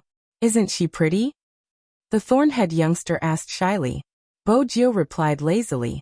She just asked you to go home for tuition. How did she become your girlfriend? Didn't you hear her say she likes me? The thorn-head youngster shook his head. Forget it. Someone like you who doesn't get confessed to often wouldn't understand. Bojiu. Honestly, this isn't the only problem in number 1 middle school. As the top student in the school, you probably don't realize it. Anyway, it's quite troublesome. The thorn-head youngster revealed another piece of information. Previously, I saw someone from number 1 middle school with the local tyrant. He seems to be a mistress, and is helping the other party to do something. The local tyrant seems to be doing a big business recently. In short, it's very profitable. But the dangerous thing is, when I went to socialize with my old man, I heard him say that as long as he took down the school, he would earn more than that. Speaking of which, aren't the students from number 1 middle school all dumb geese who only know how to study? Why is it more chaotic than number 2 middle school? It didn't seem to be important, but it revealed a lot of information. Bojiu memorized everything without batting an eyelid. She stuffed her hands into her pockets and glanced at the clock hanging on the wall. I have something on, I have to go. All right, the thorn-head youngster replied. When I go to socialize again, I'll help you look after the students from number 1 middle school. I don't want you to die before I can even fight with you, benefactor. After Bojiu left, someone in the WeChat group asked, who was the assassin just now? I recorded it and posted it online. Someone said that the assassin was so cool. Can you tell me who it was? The thorn-head youngster thought for a moment before typing an ID. Spadesy. In an instant, the WeChat group exploded. Spadesy? Oh my god. It's actually my Highness Jiao. Is he still there? Is he still there? I want to confess. No wonder he got the first kill in the first match. It's indeed my big spade style. He even stole the dragon. He's so shameless, so cool. He must be really depressed. That's why when Big Spade is around, don't fight the dragon. It'll ruin your life. Li Shui just said that Big Spade is a scammer. Li Shui, who was called out, paused for a moment, then said, it's just a game. Of course, professional players play better than us normal players. To be honest, I don't know all of these esports players, but I don't really like them. It's not that I'm being biased, but I just feel that these people are leading the students astray. Instead of studying, they're always playing games. It's not good to be addicted to games. The thorn-head youngster didn't get angry at all. After hearing her words, he turned on the voice chat. Student Li Shui, think about it before you speak. Who is the number 1 in number 1 middle school? It's the person who doesn't study properly. Spadesy is an esports player, but in your words, he's addicted to games. How dare you say he's not biased? If you think games aren't good, you don't have to play because it only shows the bad side. On the other hand, there are people who work hard and never give up. Even if they score 0, they can still shine in the esports arena. If you don't understand this logic, shut up. Qing, this is the person you said you like? That's enough. How can you be so rude? Li Shui sneered. Qing also turned on the voice chat, her tone unhurried. If speaking the truth is rude, then we can't do anything about it. Li Shui paused. She didn't expect the other party to put her in such a difficult position. She threw down a sentence. You really learn from the people you interact with. Then she went offline. She had more important things to do. There was no need to argue with them. Just like that, the entire incident seemed to have calmed down, but in fact, the darkness was just starting to descend. It was written in a book that the human heart was scarier than ghosts. And no one could predict the human heart. Time trickled by. At the largest garden-style hotel in Jiang City, there was a gathering for businesswomen. For such an annual gathering, the guests were all successful and reputable women in Rivertown. They weren't just rich, they had to be classy. Hence, as long as one was from Rivertown, he or she would want to attend such a gathering. The place was filled with fresh flowers, all wooden decorations. There was a piano in the middle, a champagne tower placed high, And on the wooden table covered with a white tablecloth, besides candles, there were all sorts of fruits. Not far away, there was a chef making pastries and some barbecued meat. This meant that people could order whatever they wanted to eat on the spot. In the past, He Honghua didn't have the right to attend this gathering. It wasn't because she wasn't rich enough, but because the other party invited Su Mei. This time, He Honghua attended because she was clear that she had to do something at the right time. Her Jiu was already a professional esports player. She was bound to become more and more popular in the future, to the point that almost all the students were talking about her. Because of this, she couldn't step back. She didn't want people to say, "Look, that's her." Her mother came from the countryside, and she's a shrew who can't even write. When people talked about Jiu, they would say, "Look at that person." Humans were just that weird. In the past, He Honghua never cared about what others said about her. But once her child was involved, everything changed. It didn't matter what her family background was. But she didn't want such things to become a burden to her Jiu. He Honghua had always been a carefree person. This time, she put on makeup for the first time. She even went to find a stylist just to look presentable. She had dressed up in the past, but no matter how she dressed up, she couldn't shake off the title of shrew in such a place. He Honghua was still hesitating, wondering if she should go in. A tall and slender figure walked over from her left, reaching out to place a hand on her shoulder. The youngster had a clean and faint smile. "Mom, why aren't you going in? Why are you standing here?" Bo Jiu was dressed in a well-ironed white suit with a bow on her collar. Her lips were lifted, her bright eyes and white teeth making her look like a prince. There weren't many people who could resist a suit of this color, but Bo Jiu seemed to be born with a demonic aura. Even though it was white, she could still exude a devilish aura. It was very attractive. Even He Honghua felt that her Jiu was so handsome that it made her blush. Her round face broke into a smile, filled with delight. Bo Jiu arched a brow, bending her arm into an arc. "Let's go, madam," he enter. He Honghua had never been invited like this before. She paused for a moment, then clumsily moved her arm forward. "Madam, he be more confident. Trust me, your Jiu is so handsome, it will definitely give you extra points." Bo Jiu's face didn't blush when she said this, her heart wasn't racing. Instead, there was a smile on her beautiful face. She was really narcissistic. But because of this sentence, He Honghua's heart wasn't as chaotic and uneasy as when she had first arrived. "Yes, be more confident. She was here to eat." Bo Jiu glanced over as she walked, observing He Honghua's side profile. When she saw the smile, her lips lifted. He Honghua still had to ask, "What did you do today? I didn't see you at the club.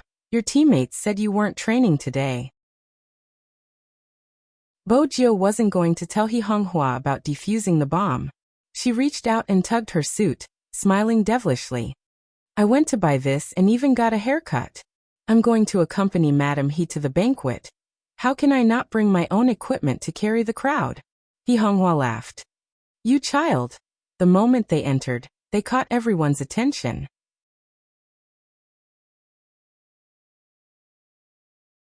Chapter 930. The male archer from before was also at the banquet. Compared to Bo Jiu's suit, he was dressed with more thought. He was wearing a British tuxedo that was tailored well, making him look tall and straight. The male archer wasn't anyone else. He was the celebrity son that Guorong had mocked when she heard that He Honghua was attending the banquet, Isihua. When he found out that movie Queenan was coming, he felt that his chance had arrived. They were in the same industry after all, hence he had received some news. Recently, movie Queenan had secured a huge role overseas, and the director was internationally renowned. He was currently searching for a mysterious Asian youngster. If he received movie Queen Anne's recommendation, he would be able to act in the film. Wouldn't his net worth be that of a C-list celebrity? Those that weren't in the industry probably wouldn't know. As long as he acted in a huge film overseas, he would receive a steady stream of domestic resources. Other than that, he would be classified as an actor. Hence, to Isihua, today was truly a ladder for him to climb up. As for his acting skills, who cared? This was an era where looks mattered. As long as his acting skills were good, there wouldn't be a problem. There were people in the industry who wanted him to study. What a joke, he had to squeeze time for his classes because he was worried that the paparazzi would say that his acting had affected his studies. He had to be a role model, so he didn't have the time to study. Anyway, he could just use a stunt double for some scenes. As long as he had connections, he wouldn't have to worry about not being popular. Right now was the best time for him to grab hold of this opportunity. In terms of looks, he was confident that no one could beat him. But Yi Sihua tightened his grip on his wine glass when his gaze was stolen. The people that had been chatting with him paused, their gazes landing on the person who had stolen his limelight today. Yi Sihua was still in the group chat, obviously aware that the person who had stolen his limelight was Spadesy, but they didn't know that he was the shooter. Regardless of whether he was playing or interacting with others, he would never reveal his real identity. At most, he would say that he was from number 1 middle school. After all, he was a celebrity, but he had never experienced such a feeling. It was fine that he had been outshone in the game.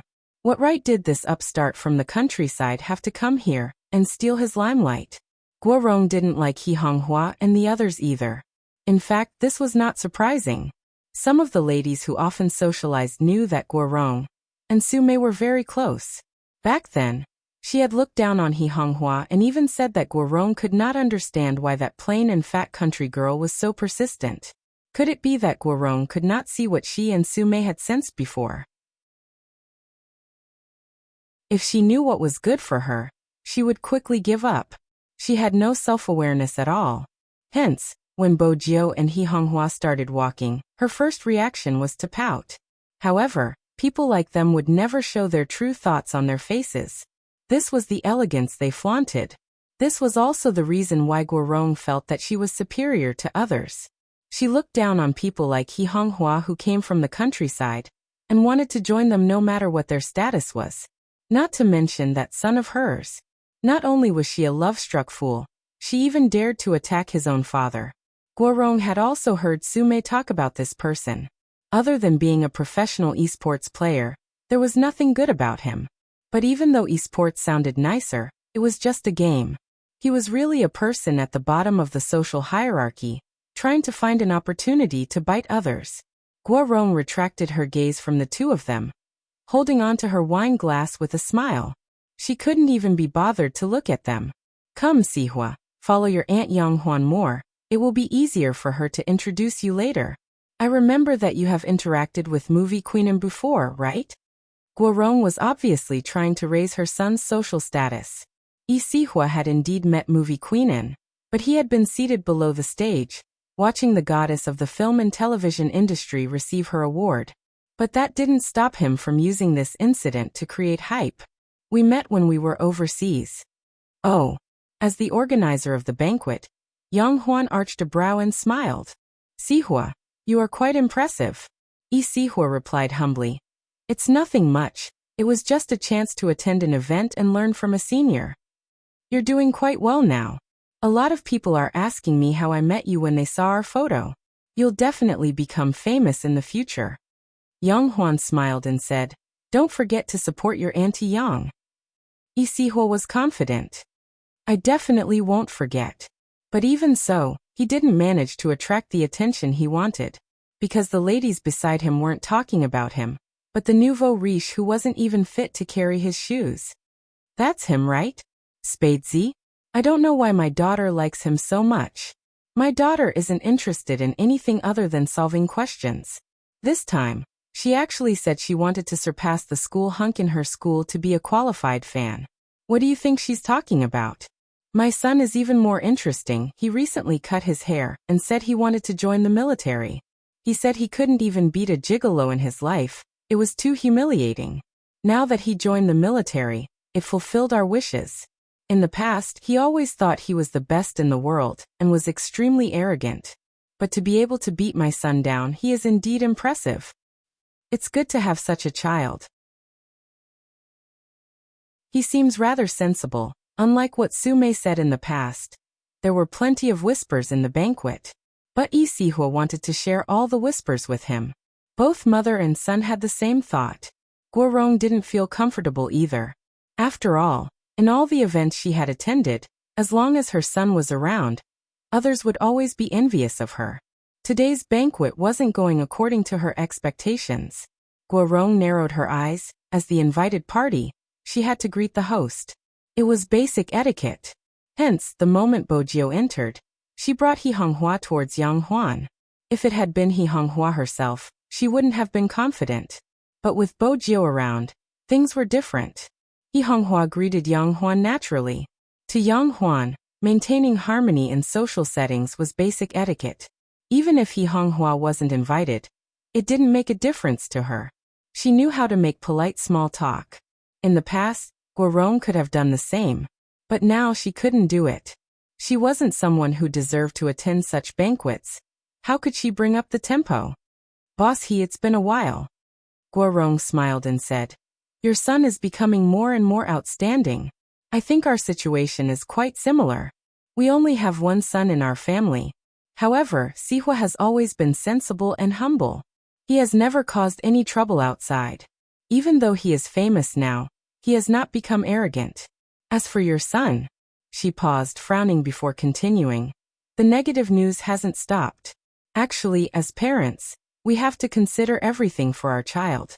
It's good to be famous, but if he isn't, he would be rash and easily get into trouble. It's better for our family to keep an eye on him. It's more important for him to cultivate both internally and externally. I remember your son wasn't used to such occasions. How is he now? He should have learned how to drink red wine, right?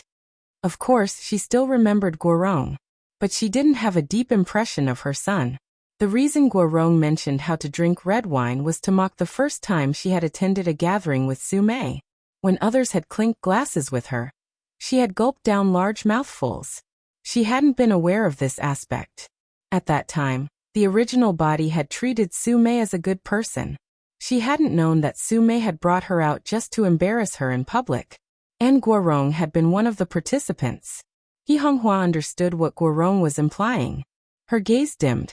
She told herself not to be rash. If she was rash, she would fall into the other party's trap. It was better to tolerate it. If she lost her temper, it wouldn't be worth it for her Jio to be criticized for her lack of upbringing. According to Bojio's personality, such words would go in one ear and out the other. She would just ignore it. But today He Honghua was here. In this world, there would always be such a person. You couldn't allow her to suffer. To Bojio, He Honghua was such an existence. I've been doing some research on red wine recently. Bojio stuffed a hand into her pants, a devilish smile on her face. Thank you for your concern, Boss Gua. In Guorong's memory, the youngster was still a weak and useless nouveau riche. Now that she heard the youngster's words, she stilled for a moment before breaking into a smile. It's good that you know. I would like to get Sihua to teach you. Both of you are around the same age. Even though there are differences in some aspects, it should be easier for you to communicate. Of course, other than gaming, you don't do anything else. Unlike our Sihua, he has to study every day besides reading scripts. Bojio lifted her lips. Boss Gua, why do you think I don't do anything else? Aren't you esports players just gaming? There wasn't anything wrong with Guorong's words and actions, but everyone could hear the disdain in them. Bojio looked at her, her voice calm. I think Boss Gua has some misunderstandings about our profession. We don't just play games. A professional esports player has to be online for at least 8 hours a day. 4 of those hours are for basic training, reflexes, hand speed, positioning, as well as the coordination between the team members. They have to be practiced repeatedly. Also, Boss Gua, I believe that respecting people from all walks of life is the foundation of being a boss. What do you think, Boss Gua? Guorong was at a loss for words. She had never expected this little country bumpkin to become someone she couldn't fight back against. She had led her into the gutter without a word. There were many people present, and they had started their careers in various industries. Of course, she knew what mistakes she had made. Yang Huan didn't want anything unpleasant to happen during the banquet since Ms. and was coming later. So when she saw any signs of trouble, she immediately said, Kids these days are more thoughtful than we were back then. Director Gua doesn't mean that. Come, let's have a toast. Let's keep our words in the wine. Yang Huan wasn't being fair, but regardless, Guorong was someone she interacted with regularly. He Honghua was an outsider after all. Inviting her to the banquet was just to make up the numbers. Between the two, she would definitely lean towards Guarong. I felt like something was missing since just now. Yang Huan glanced towards Sihua. I haven't chosen the music yet. Sihua, why don't you play a song for us? Actually, the way they treated each other was equivalent to leaving He Honghua and Bo Jiu in the cold. Bo Jiu had never attended such events with He Honghua before. But when she saw that He Honghua was used to it, the warmth in her eyes dissipated. How many times had she been ostracized for it to become a habit? She knew how much effort He Honghua had put into this banquet. Perhaps she didn't care. But even if she didn't care, she shouldn't be in such a state. It didn't matter if she didn't attend such a banquet. Bo Jiu was about to speak when a familiar voice came from beside her. A familiar voice came from beside him. Auntie Yang suggested it, so it should be possible. But I heard young Master Fu's words just now, and it seems to be very impressive. Why don't I play a part for young Master Fu? I don't need to play any famous songs, just basic piano basics. Young Master Fu should know, right? Bo Jiu glanced up towards Sihua, arching a brow. Was this the male archer from earlier? Sihua wasn't aware that she was good at disguising herself, and was extremely sensitive to voices. Moreover, Sihua's tone was filled with disdain. Naturally, she could tell who he was. Or do you mean that young Master Fu doesn't even know the basics? Sihua continued, clearly not giving her a way out. Even though he hadn't interacted with this useless person, he knew a little about him. He didn't even know how to touch a piano, much less play it. How dare he be so arrogant in the game and steal his limelight? He was going to let him have a taste of the consequences in real life. Even though they had a piano at home, He Honghua had never heard her Jiu play it before. She had always assumed it was just a decoration. After all, her Jiu liked to show off. Sihua was doing it on purpose to embarrass her Jiu. He Honghua clenched her fists, wanting to say something. Bo Jiu was faster than her. Should I play first or you? He Honghua paused, glancing up instinctively, her eyes filled with worry. Sihua chuckled. You can go first. I'm afraid you won't have the mood to play after I start since I'm a professional. The mockery in his words was obvious. He was clearly trying to belittle her. Oh, so you're a professional? Bo Jiu walked forward casually, standing tall beside the piano. She glanced up, her gaze devilish. If an amateur like me doesn't play well, things will get awkward. Sihua smirked. Let's talk about that after you finish playing. This useless person was really shameless, playing better than him. Did he know where he came from? Bo Jiu remained nonchalant in the face of his mockery. Everyone watched as the silver-haired youngster in a suit sat at the brightest spot.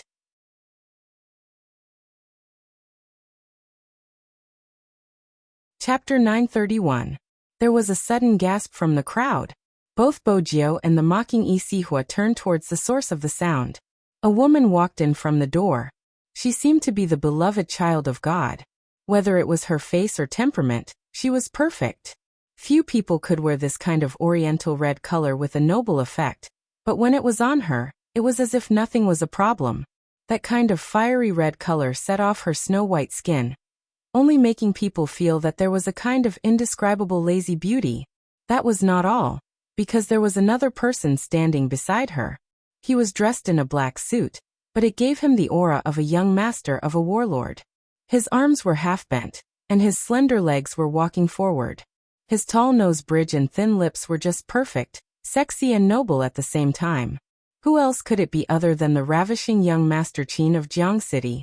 The woman in his arms was movie Queenan, whom Yang Huan had been looking forward to meeting for a long time. In reality, not many people knew that movie Queenan and Qin Mo were mother and son. Mainly because no one knew about movie Queenan's background other than acting.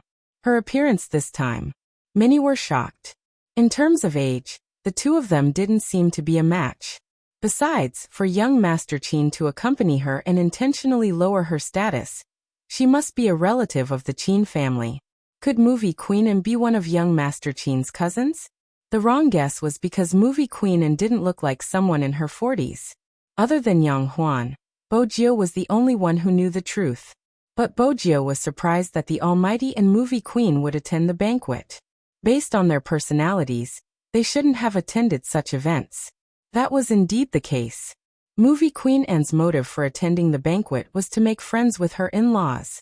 She hadn't expected to meet her son at the entrance. Hence, she had dragged him in. Movie Queen Anne had wanted to introduce her son to Madame He, but the moment she entered, she saw the silver-haired youngster smiling faintly at her from beside the piano. Gio was here too. In that moment, Movie Queen Anne's eyes lit up. That was the benefit of being beautiful. Even her eyes were deep and seductive. Yang Huan also saw Movie Queen Anne's gaze on her. But she assumed that Movie Queen Anne was looking at Sihua. So she walked over with a smile. Sister Anne, you came at the right time. Sihua was just about to play the piano. Guorong followed behind Yang Huan. Looking at the beautiful woman in front of her whose age could not be guessed, her mind raced. She didn't know how powerful this person with the surname Anne was. In her eyes, the other party was just a celebrity who was good at acting. Later, she heard from her son that her identity would be of great help to him. Only then did she change her opinion of this woman. It was a waste to use such an important time to trample on He Honghua and her son. In any case, a country bumpkin would only be a country bumpkin. It was not worth it for them to take it seriously. Therefore, Guorong quickly continued Yang Huan's words. Madam Anne, Sihua told me that you've met once. What he said the most was for me to learn from your elegance as a mother. Now that I've seen you today, I'm still far from it. Movie Queen Anne didn't say anything in response. With her self-restraint, she wouldn't expose a person. But at the same time, she smiled ambiguously and didn't reply.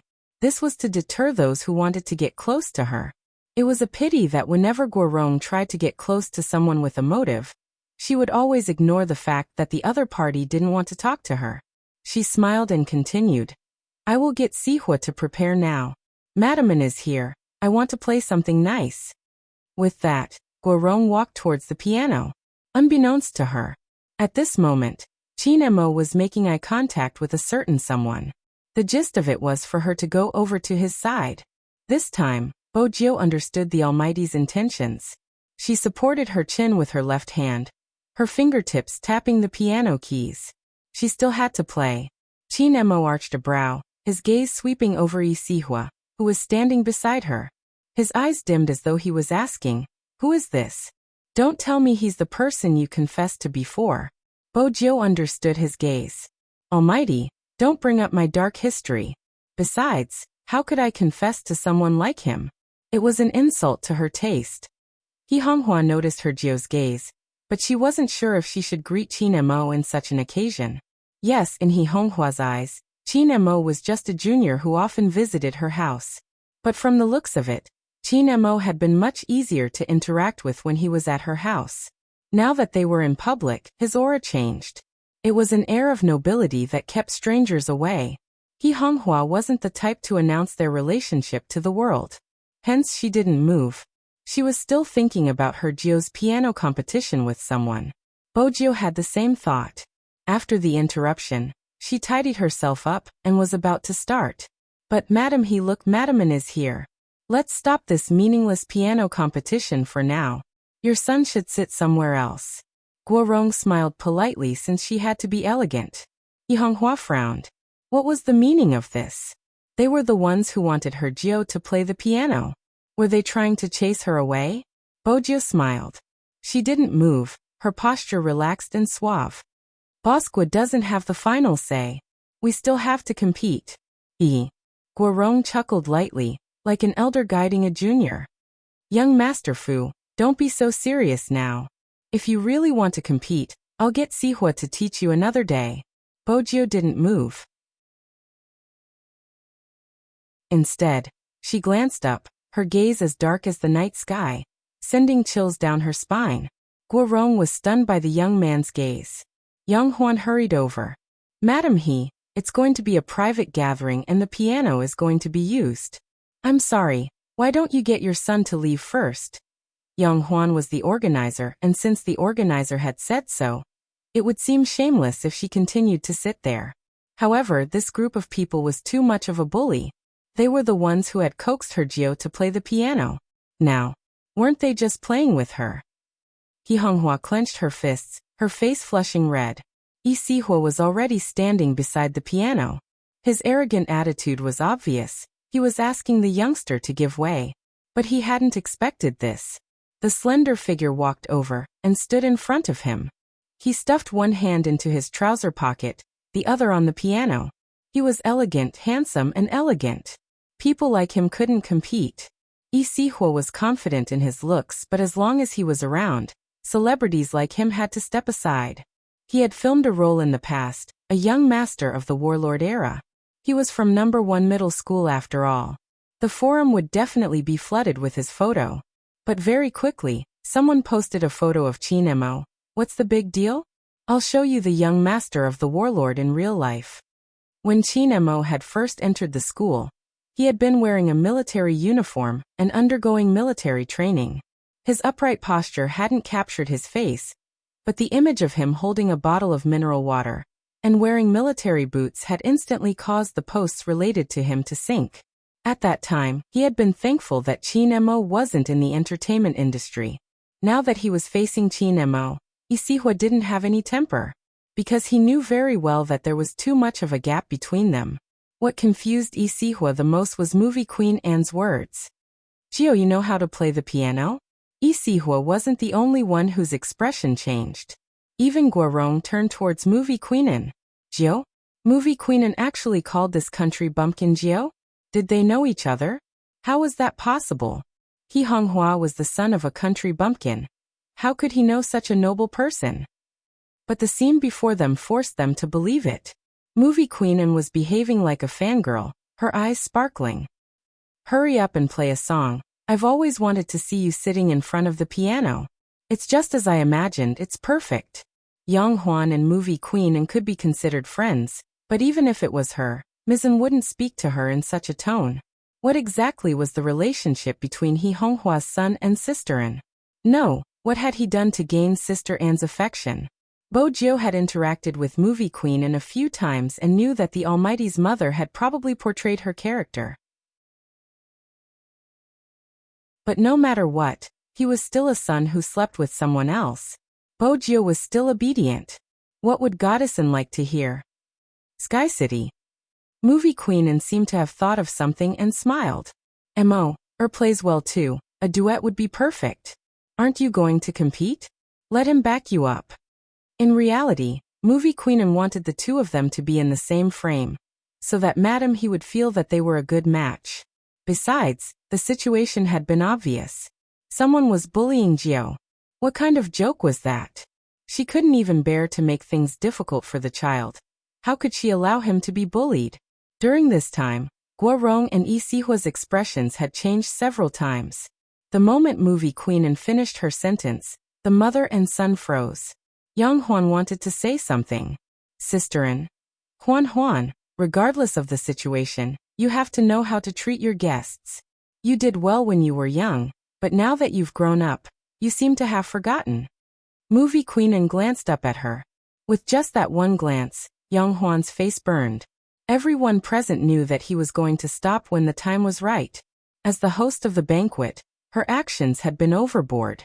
Yang Huan hadn't expected He Honghua's son to know her, Sister Anne, the heir of the biggest financial group. On the other side, Qin Mo was already seated beside her, playing the first sound test. Yi Sihua's face turned pale. He knew he wasn't Qin Mo's match. But taking a step back, it wasn't a bad thing for him. Based on his understanding of the country bumpkin, he wouldn't be able to follow Qin Mo's tune. That way, the country bumpkin would be the one making a fool of himself. With that, Yi Sihua's lips curved upwards. But in the next second, the silver-haired youngster pressed the keys, her fingers gliding over the piano like water. Her hair fell softly behind her ears, her fair neck, her distinct collarbones, every joint flawless. The youngster in the white suit seemed to have been poisoned with every glance. The youngster's tune was ethereal and pleasant, penetrating into one's heart. The scene Yi Sihua was expecting didn't happen. On the contrary, after hearing the sound of the guqin, everyone looked towards the center. The scene in front of him was indeed too beautiful. It was as though all the lights had been drawn out of the ensemble by the two men at the piano. The silver-haired youngster glanced over with a smile. Even the noble Qin Mo seemed to have a liveliness to him. The people present had also listened to all kinds of concerts. This was the first time they had heard such a concert. The coordination between the two did not have the slightest bit of interruption. Their smooth movements reverberated in everyone's ears. Everyone could not help but close their eyes to enjoy it. There was even a professional piano teacher among them. Isihua's face turned paler as more and more people surrounded him.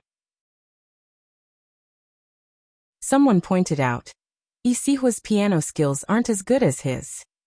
At that moment, Isihua felt as though he had been slapped in front of everyone. He had mocked her at the start of the concert, but now, he had returned everything. There was a saying that had come true for him. After the youngster was done, he couldn't play anymore. Isihua was aware of the situation. He didn't have the youngster's familiarity with the piano keys, and wasn't confident that everyone would be engrossed when he played. The coordination between the two of them was too good. Their tacit understanding was not only flawless, but their faces also made them look like a pair of princes. In reality, this wasn't the first time Bojio had played with the Almighty, but it had been a long time. The Almighty had long forgotten that she knew how to play the piano. From a certain perspective, he was the one who had taught her. Back then, he hadn't liked to play with her. In order to attract his pet's attention, she had done many things. One time, she had messed with his piano. In the end, he had grabbed her hand and pressed it against the piano keys. Which girl doesn't know how to play the piano? From today onwards, learn well and don't play with the English people next door, do you hear me? I don't know which keys are which. Stupid Yes, she had been playing the piano since she was young and the Almighty had taught her step by step. How could she be any worse than Isihua? Another note fell. Qin Mo glanced over, his fingers touching someone's. It was at that moment. He found it strangely familiar. All of a sudden, something seemed to jump into his mind. Who had he ever sat with like this?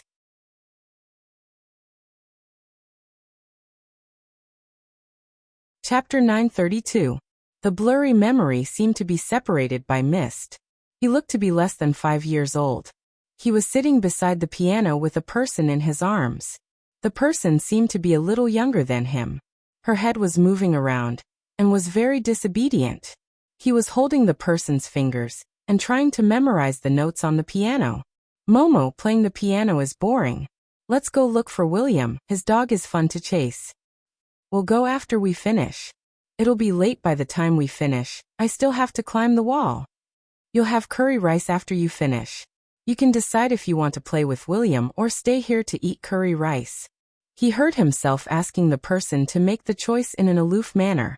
The person's head drooped for a second before she lifted it again. I want to eat curry rice, but it's not fun to play the piano all the time. Let's take a break, I'll play Super Mario with you, but tomorrow at this time, you can't go to William's house. You have to come over and learn the piano. Which girl doesn't know how to play the piano?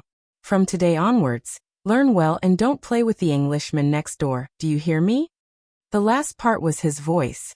As it was too sudden, a sharp pain shot through his head, causing him to freeze. Even though there weren't any other reactions, his pale and handsome side profile made Bojio realize his discomfort. Bojio glanced over and asked in a low voice, Brother Mo? The pain only lasted for a moment. Qin Mo pressed his long fingers between his brows. Nothing. As soon as he finished speaking, he stood up and straightened his back. For some reason, he felt like rubbing the young man's furry head. Qin Mo did the same. You played well. The sudden approach made Bojio pause. The warmth on her head was obvious, just like how he had done it when they were young.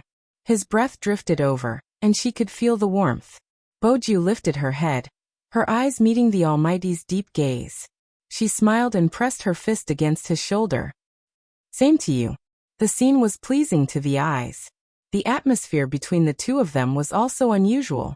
It seemed like a scene from a manga. Almost everyone on the scene was applauding for their ensemble just now. One of the Englishmen held a wine glass in his hand. When he looked at Bojio, his gaze was indescribable. He even turned to his assistant excitedly and asked, Go and find out who this Asian boy is. It was a perfect match. Heavens! I feel like I've met the muse from the script. Yes, sir. I'll inquire at once. In fact, they decided to attend this gathering at the last minute because of an invitation from an investor. He didn't expect to receive such an unexpected reward. The assistant knew very well that the director had visited more than a dozen acting schools in China to find a role that matched the script. But he was satisfied with none of them. However, there was a Japanese actor that the director had listed as a candidate. That actor was originally a best actor, but the assistant knew that the director was not very satisfied. Until this youngster appeared. The assistant had never seen the director so excited before. It must be because he was too much in line with the character in his mind. He saw it when it came in just now. The middle-aged Englishman wanted to wait until the banquet was over before letting, and be the middleman. The two of them didn't look for anyone, especially the middle-aged Englishman. This time, they had come silently to search for a role. They didn't want anyone to recognize them. With the director's international reputation, the moment the media caught sight of him, it wouldn't matter which country it was from, it would be publicized. This wouldn't be beneficial for them to find the person they needed. The Englishman thought to himself as he glanced at the young man with the devilish smile. He was really too perfect. When the time came, he would dye his hair black and wear the robes of the Republic of China. The mysterious Asian young man sitting in front of the piano would give off a sense of the overlapping of eras. This was the person he had been looking for. He didn't just have an angelic face, he also had a devilish aura. It was a pity that such a person wasn't acting. The Englishman was still excited about his discovery. He didn't know that there were people who had seen his photo and had tried to strike up a conversation with him on several occasions, but none of them had succeeded. It wasn't anyone else, it was Yi Sihua. If he had gone up after the two of them had finished their performance, he would have been asking for humiliation. Hence, before the piano stopped playing, Yi Sihua's men had already left the area. It was because he had retreated from the crowd that he saw the director he wanted to meet. It felt as though he had gone straight from hell to heaven. So what if movie Queen Anne's path was cut off? Now that the director was there, as long as he followed him closely and recommended himself, he would definitely have a chance. Yi Sihua was a man of action. With this thought in mind, he headed in the direction the Englishman had left. On the other side, movie Queen Anne, who was close to the director, had intentionally stood beside He Honghua at the start of the performance. She took advantage of the lingering warmth and smiled. My son used to have high standards, but ever since he met Jiu he changed. Madam, he has taught him well. Raising a child like Jiu who isn't afraid of my son at all. In the past, there were many people who wanted to be friends with Qin Mo, but they all had ulterior motives. Jiu is different. That day, when I saw Qin Mo bring Jiu home, I was shocked. After all, my son rarely gets along with anyone and Jiu is an exception. But since Jiu is so handsome and likable, my son must have been wondering how could there be someone better looking than him. Perhaps that was the reason why they became friends. Now that I think about it, it's amazing. Now that I think about it, it's amazing. He Honghua was shocked when she heard movie Queen Anne's first sentence.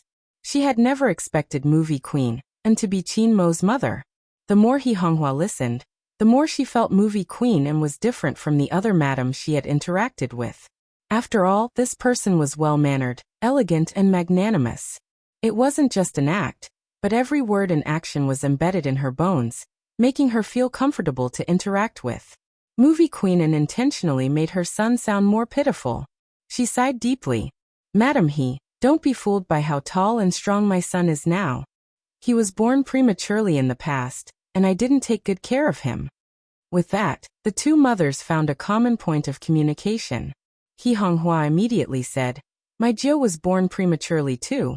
He was so wrinkled that I was worried I wouldn't be able to take care of him. I guess so. Movie Queen Anne reached out and held He Honghua's hand. We have to interact more in the future. Both of them are troublesome. He Honghua was delighted. That's right. Oh right, Sister He. I've heard about what happened to you. If you need any help, feel free to let me know. Movie Queen Anne was a capable person. She raised Madam He to Sister He without changing her expression. If it had been someone else, He Honghua would definitely be on her guard. Not only did this person look at her with sincerity, she was also beautiful. Most importantly, she didn't have anything on her that she was concerned about.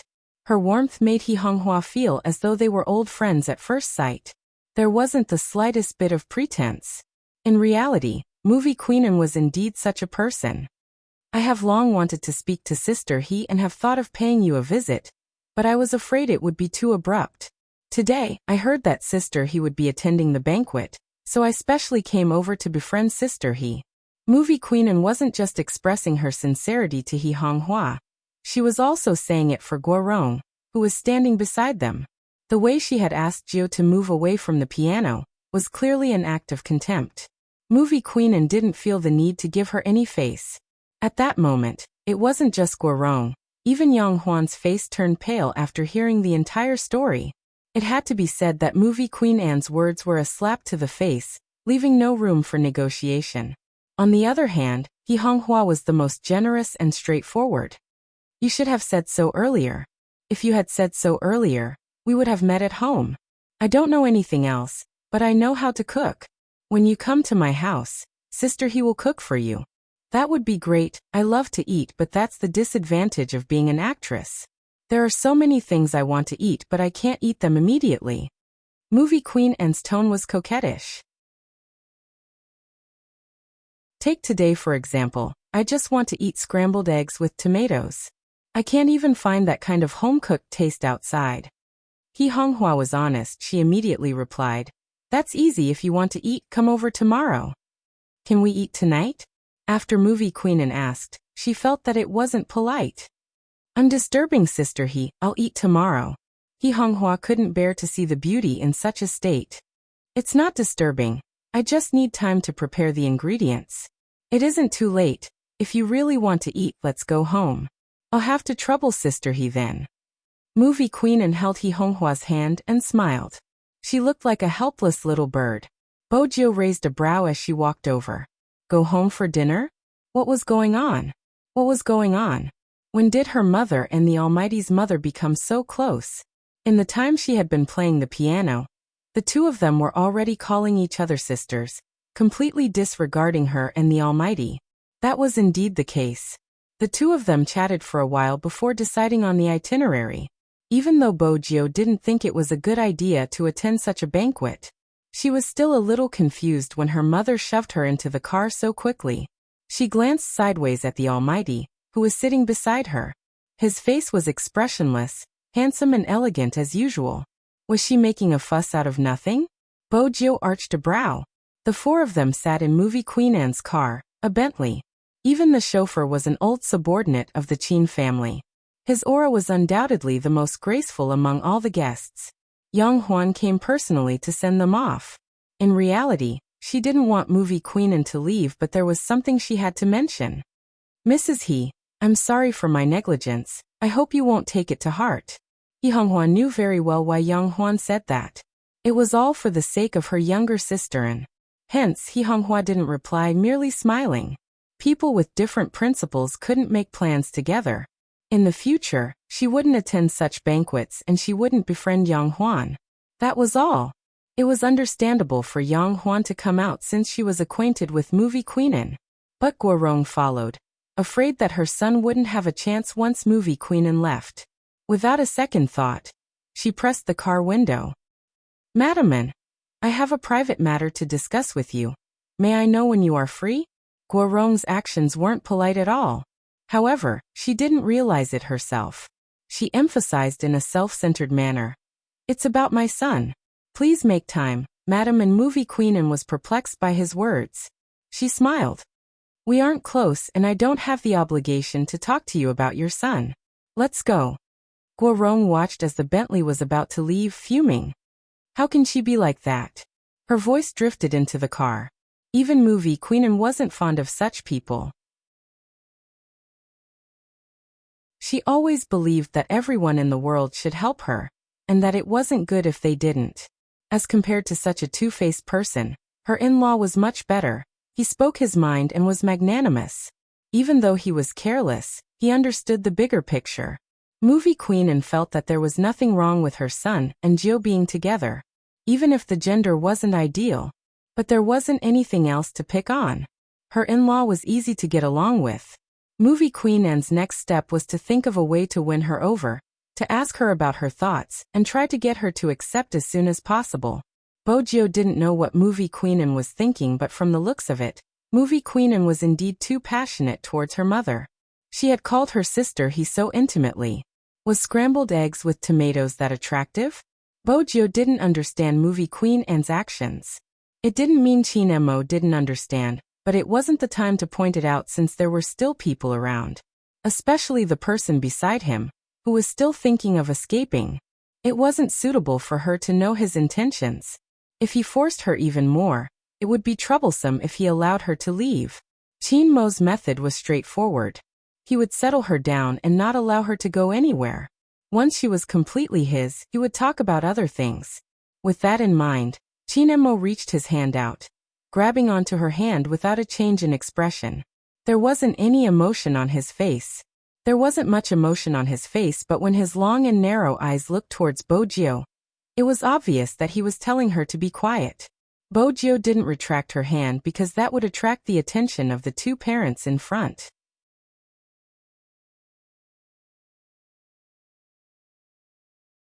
Chapter 933. He Honghua's attention was completely captured by Movie Queen Anne's words. Indeed, she hadn't noticed the commotion in the back seat. Bojo had assumed that the Almighty would let go after holding her hand. She hadn't expected him to hold her hand for the entire journey. Bojo noticed a white cloth wrapped around his slightly cold fingertip. She remembered how the Almighty had helped her even though he was injured. Her fingers touched his. Chinemo was aware of his mother's capabilities and knew that the two in front wouldn't have the time to deal with them. He tilted his handsome face, his voice low. "Don't forget what you promised me." Bojo arched a brow. What did she promise? "My hand can't touch water." Chinemo raised his left hand casually, clearly reminding her. Bojo wanted to say something. He Honghua turned. "What do you want to eat? I'll get Xiaodong to prepare the dishes. As long as it's auntie's cooking, I'm fine with anything." Chinemo smiled, looking like a noble. Bojo couldn't help grumbling internally. She had never seen anyone as picky as the Almighty. He actually said anything was fine. "I'll get someone to prepare it." He Honghua had been amazed by the perfect youngster in this world. He was so polite, it wasn't surprising that he was good friends with her Jio. Bojo glanced over, lowering her voice. Bojo glanced over, lowering her voice. "Brother Emo, be careful, there are carrots in my mom's soup." Chinemo glanced at the mischievous youngster, replying slowly. "Indeed, you should be careful." Bojo laughed. Was the Almighty going to admit he was picky? "Auntie." Chinemo glanced up, smiling lightly. "Jio said he doesn't like carrots. Let's not put carrots in the dishes for dinner." "Bojo." He Honghua stilled, turning towards her Jio. "Why didn't he tell me he doesn't like carrots? I won't put them in the soup this time." No matter what she said, it would only make her seem humble since the Almighty's move was too shameless. Movie Queen Anne understood her son better. When she heard his words, she glanced at Chinemo, smiling ambiguously. She was a beauty. She knew better than anyone who didn't eat carrots. Movie Queen Anne hadn't expected her son to pull such a stunt. If it was in the past, he would definitely not say what he liked or didn't like. In fact, he rarely visited anyone's house. Also, did these two people really think that she could not see their little tricks? He had underestimated her too much. The more Movie Queen Anne looked at them, the more she liked them. Especially when Jio was depressed, his silver hair would curl up, and the resentment of the beautiful youth. Chinemo naturally noticed the way the youngster was looking at him. His thin eyelids lifted slightly, his eyes overflowing with a smile. Movie Queen Anne took in his smile. The last bit of unwillingness in her heart disappeared without a trace. She hadn't seen her son smile in such a long time. Probably only Jio could make him like this. He was no longer as rational, and even a little unreasonable. But this was him with flesh and blood. He hoped that the influence of that incident would disappear like smoke in thin air. With that thought, Movie Queen Anne pulled He Honghua over to talk about shopping. Regardless of the age or status of a woman, when they talked about clothes, They were always the same. It was as though they would never be tired. Bo Jio waited for the two parents to resume their conversation before glancing in Qin Mo's direction.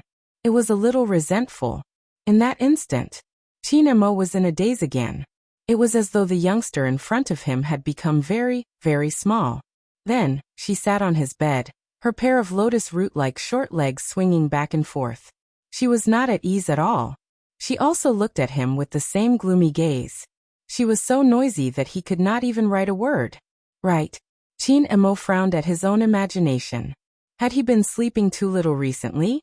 Even images that didn't exist had appeared? But Qin Mo was curious about how she had looked like when she was young. On the other side, Guorong was upset that she hadn't managed to stop movie Queenin. She called her son and complained. That isn't nice at all. If she hadn't helped you, I wouldn't have ended up like this.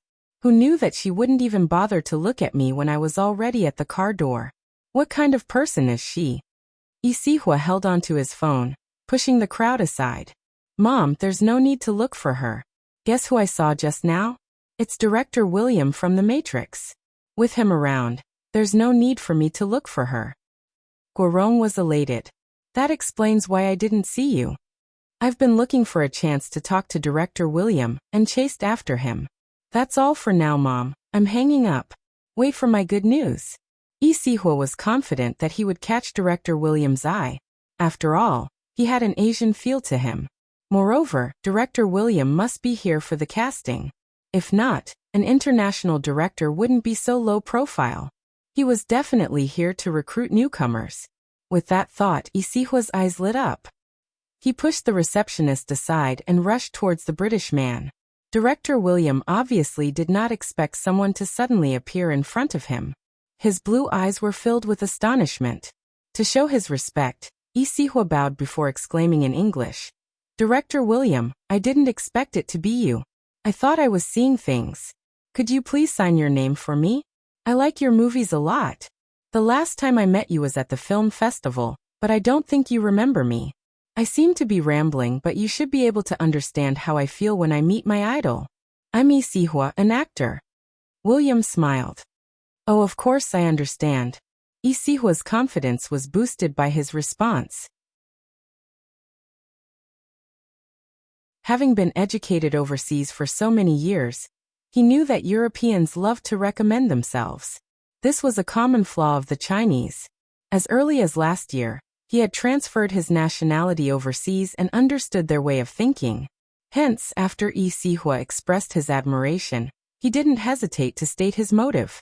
I heard that you are looking for a mysterious male actor from the East. I would like to recommend myself to you. William came to a sudden realization. He rubbed his chin and looked Isihua up and down before shaking his head. You're not bad looking. If it was in the past, I might have considered it. But now, I'm really sorry, I've already found the actor in my heart. If you were at the banquet, you would have seen the silver-haired youngster playing the piano. Be it in terms of looks or aura, he exudes a mysterious aura unique to the East. The smile on his face is devilish but not arrogant. He gives off a humble yet not to be trifled with. He's just like what you Chinese call a noble, like a jade. William said the last 4 words in Chinese, and his pronunciation was a little strange. But that didn't affect the meaning he was trying to convey. The more Isihua listened, the tighter his fists clenched. It was that disgusting nouveau riche. What mysterious aura unique to the East. That was just an act. Isihua never expected that the role he had fought so hard for would be snatched away by that country bumpkin. No way. He wouldn't allow that to happen. Isihua's lips froze. Director William's words were like a slap to his face. He tried his best to force a smile. Director, you might not know this, but this person isn't an actor and doesn't have any experience in this field. Furthermore, his character. Isihua paused to give Director William some room to imagine. From what he knew, when filming overseas, no matter how good an actor's appearance was, as long as they weren't professional or had poor acting skills, they would be rejected. As expected, when William heard this, he paused. Isihua laughed in his heart and wanted to add more vinegar. Unexpectedly, when William spoke again, he switched to Chinese. Even though he stuttered a little, his meaning was clear. Mr. E, Are you trying to defame that Asian youngster because you feel indignant about losing to him? Lee Si-hwa froze and immediately denied it. Of course not. He couldn't let Director William think that way. This was an issue of image. Moreover, Director William was an internationally renowned figure, and he had to be magnanimous in front of him. I'm just stating the facts. I'm afraid that Director William doesn't understand the situation and might use the wrong person. After all, this person doesn't have a good reputation. He was originally an esports player, but in order to become famous, he kept provoking his fans. Not only did he create a topic for himself, he even forcefully dragged another almighty to be his CP. If such a person were to join the production team, he would do anything to become famous. From what Mr. E said, you seem to know a lot about this youngster. William's English was much smoother. Since that's the case, why don't you give me all his information? I'll take a closer look. If it's really as Mr. E said, he isn't suitable to act in our movie. Lee Si-hwa was stunned again. He really didn't want to tell Director William about the nouveau riche. He hoped that Director William would never be able to find him. William glanced at the person in front of him, arching a brow. Mr. E, are you not willing to let me verify it? Lee Si-hwa had been in the industry for a long time and wasn't stupid. If he were to reject now, not only would his image be ruined in front of Director William, his words wouldn't be credible at all. He might as well be more generous since there was a lot of negative news about Spadesy online. I do know a little about him, Lee Si-hwa replied. Lee Si-hwa replied, but I'm not too sure about the details. He is rather famous online. Director Willem, if you are looking for him, you can do a search online.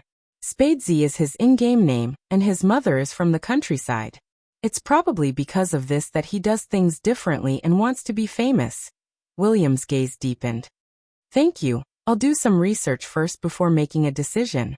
Director William, you don't have to be so polite, Lee Si-hwa replied sincerely. Even if the role doesn't belong to me, I don't wish for it to be played by any random person. This time William didn't reply. At this moment, his assistant returned. Lee Si-hwa knew he had achieved his goal. It was simple. If he couldn't get the role, that country bumpkin wouldn't be able to either. He was just a country bumpkin. What right did he have to steal his limelight time and time again? Lee Si-hwa sent Director William to the car personally. I'll think about it. This was what Director William said before he left. Lee Si-hwa waited for the car to drive off before smiling. However, there was still a gush of anger in his chest that could not be released. Who was he to snatch the role from him? Lee Si-hwa kicked the rubbish bin beside him, his eyes dimming. But it was a blessing in disguise. He had cleverly left Director William's contact details. Perhaps after Director William saw the comments online, he might change his mind and let him take the role. It wasn't impossible. Lee Si-hwa smiled once more, picking up his phone to make a call. Help me prepare some dirt. No, this time it isn't someone from the industry, nor that web novel author. I don't think they need it anymore. I managed to win over his fans. That web novel author should be in a bad mood. Don't bother with such a small character. It's an esports player, ID Spadesy. Once it's done, we'll go according to the previous arrangement. Alright. The person on the other end of the line had a sharp mouth and monkey cheeks. Who else could it be other than the tall and slender criminal gang? He hung up, lifting his head to smile at the girl operating the computer. One of our chess pieces has his eyes on Spadesy. That's right. The girl smiled. Help him out. The tall and slender man seemed to have other matters to attend to. The crime squad. Don't worry. They won't be able to find anything. The girl tapped her fingers on the keyboard. The new psychologist has already taken over the investigation with the help of the higher-ups. No one will be able to stop us. How's your discussion with Rao Rong? The tall and slender man laughed sarcastically. He seems a little conflicted. He's still so naive. That's all. He wants to walk his own path. Even if he can't play in the professional league anymore, the mention of his father will calm him down.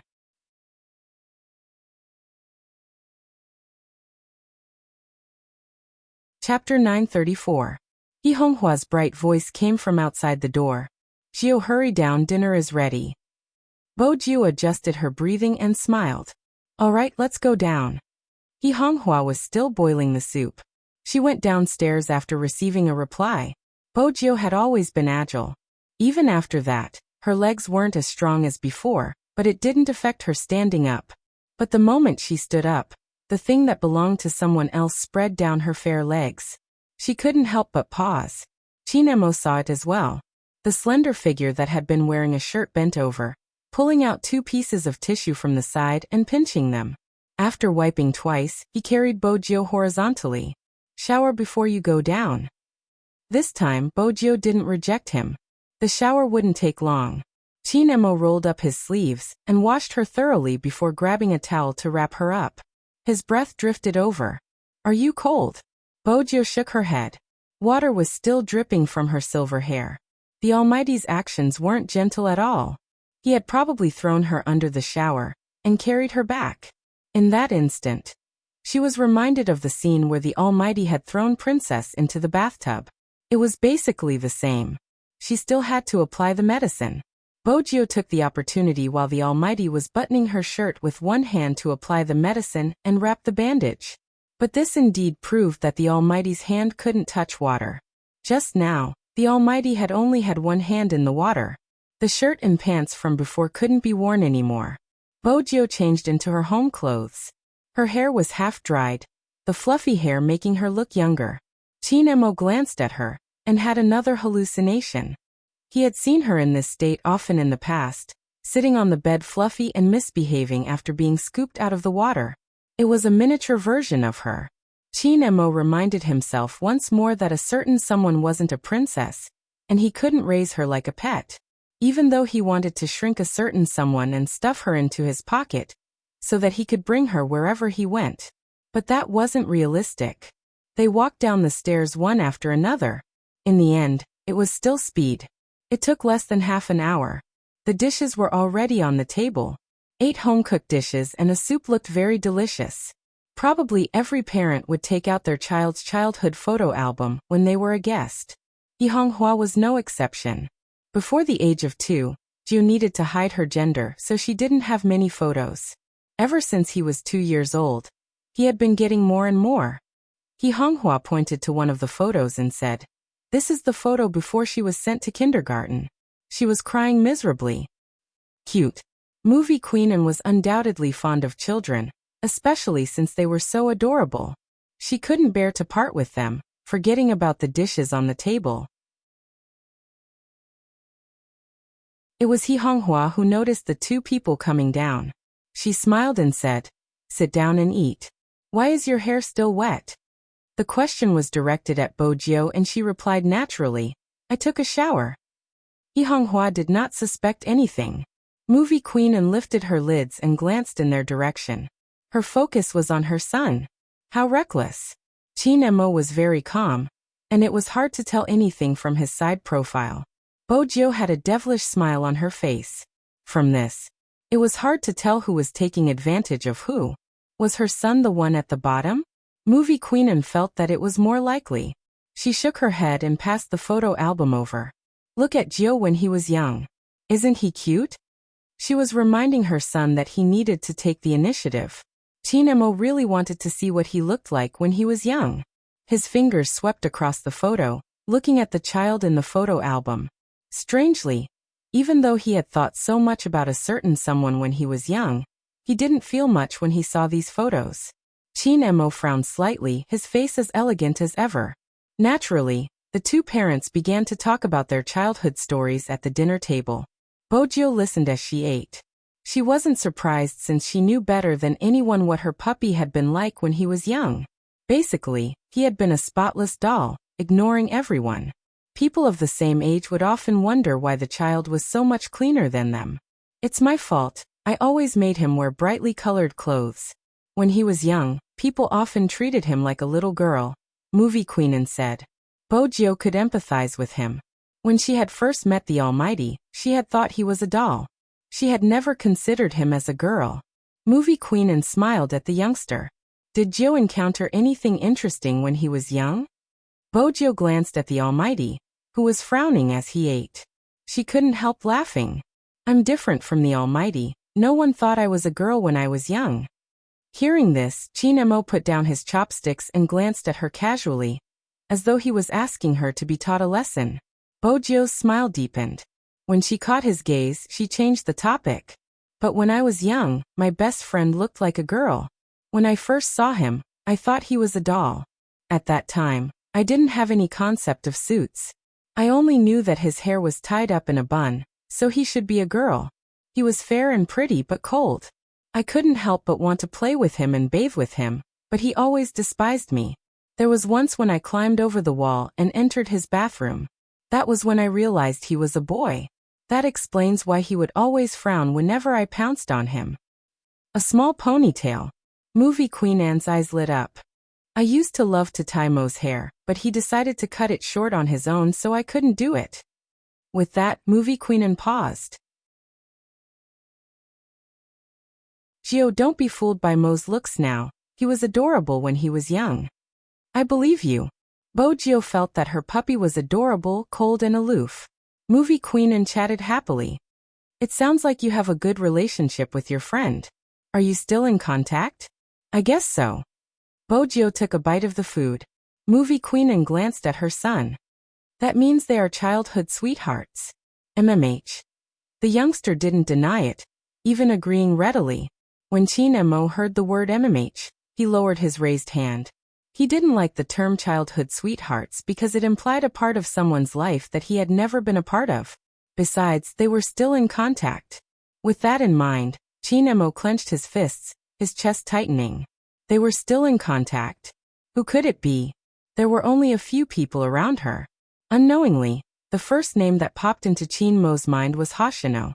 He didn't like such speculation. But everything that had happened in the past was right in front of him, including her reaction when she saw Hoshino. He had never seen her look at anyone with such a gaze. There was an undetectable reluctance. What was so good about a person, and how important was he to the other party for her to be reluctant to part with him? Chin-mo's gaze dimmed. When he raised his hand again, his aura was much colder. It was as though a bucket of water had been poured over him. Even his breathing was chilly. Was that why she always wanted to escape? Chin-mo's chest tightened, and even the line of his jaw stiffened. Bojio sat beside Chin-mo. When she glanced over, she saw Chin-mo's expression. Was the Almighty in a bad mood again? Why? Was it because of what they had said in the room? That wasn't a suitable time to reply. But even if she could reply, how could she? Once the Almighty found out that she was Z, he would definitely feel that she had lied to him. But she was the one who had been hiding this matter. Even if the day came when everything was revealed, she would still be prepared. What she got in return was his resistance. She was also prepared. She didn't want to see his deep eyes filled with disgust. She would rather reduce the source of his disgust. Bojio paused. She picked up a piece of beef and placed it on the Almighty's plate. She remembered that beef was one of the few foods the Almighty liked. When he saw the piece of meat on the plate, the coldness in Chin-mo's eyes dissipated. He Honghua broke into a smile. Chin-mo likes beef? Eat more. With that, she picked up a piece of meat and placed it over. Bojio watched as the Almighty stilled. His etiquette wasn't bad. It didn't make He Honghua unhappy. But when he lowered his head, he used his chopsticks to push the rest of the beef forward. Then he picked up the piece she had picked up and placed it in his mouth. It was probably because of the slight frown on his face, which made him look extremely serious. His seriousness reminded her of the times when they were young. He would sit on the bed and wipe her hair with a towel. He would even warn her not to barge into his room. Ever since then, she hadn't entered his room. She had stayed on the balcony to watch him write. In the end, she didn't know why, but he was probably afraid that she would destroy all the plants he had been growing. He had opened the window to let her in, saying that he would only keep her for one night. That day, Bojio had washed herself especially clean, afraid that her puppy would dislike her again. Fortunately, her puppy had lifted the blanket coldly and told her to lie still. It was difficult for her to stay still, but her puppy's voice had been pleasant. He had opened his fairy tale book and read her a bedtime story. Sometimes he would reach out and stroke her hair. He had told her seriously that as long as she didn't play with William, He would read her stories every day and let her sleep on his bed. Between William and her pet, she would definitely choose her pet. Back then, he hadn't allowed her to do many things. That included eating potato chips on his bed. But after listening to his stories, she would feel hungry. He would sweep her a cold glance before heading downstairs to bring food up, just like a little prince. At that time, he had already cut his hair short and was wearing cotton pajamas. His features were still prettier than hers and his body was soft. Indeed, she couldn't judge a person based on their childhood. Bojiu would never have expected that her puppy, who had always been softer than her, would have such sharp edges. Which part hadn't changed? It was those eyes. Beneath his thin eyelids was a pair of deep and narrow phoenix eyes. Ever since he was young, he had been different from others. Nice to look at. A familiar voice asked. Bojiu arched a brow. You've been looking at me since a while ago. Qin Mo took the chance when he Honghua went to scoop the soup, turning to press a cold breath into her ear. What are you thinking about? Haven't you slept enough? Bojiu was thick-skinned. The best way to deal with someone as scheming as the Almighty was to remain silent. But the next question made her pause. The Almighty asked, Is this childhood sweetheart the scheming boy you told me about? Scheming boy? Bojiu couldn't help wanting to laugh. But in order not to let the Almighty know, she nodded seriously. Qin Mo watched her, his gaze deep. Stay away from him in the future. Bojiu laughed so hard her shoulders were shaking. So the grown Almighty was so hostile towards her when she was young. Qin Mo couldn't understand why she was laughing. In the end, the dinner ended. He didn't get a clear answer. Qin Mo's aura was much colder than before. But no matter how bad his mood was, Qin Mo wouldn't show it in front of He Honghua. Movie Queen and was the best. Even Chen Xiaodong was impressed. After all, he had never seen Madame become friends with anyone in such a short period of time. Movie Queen and was the first. Moreover, they seemed to be getting along well with each other. They didn't even notice the change in time. This time, Movie Queen and came back not only for her son, but also because there was a role that suited Jiu. She wanted to try persuading him to see if he would agree. But it was obvious that today wasn't a good time. With her son around, she wouldn't be able to get the role. After dinner, Movie Queen and stood up with a bright smile. It's late, Mo and I will be heading back first. Sister He, let's meet another day. We can watch their competition together. No problem, He Honghua agreed readily. When they left, everyone was sending Movie Queen and off. I have something to discuss with Jiu in private. You can head back first. He led Bojiu to a fork in the road. There would always be a fork in the villa district. For places with good greenery like this, there would be a street lamp installed in the area with lush leaves. The afterglow of the lamp shone on Qin Mo's face, a mesmerizing handsomeness. Bojiu couldn't help calling him a demon.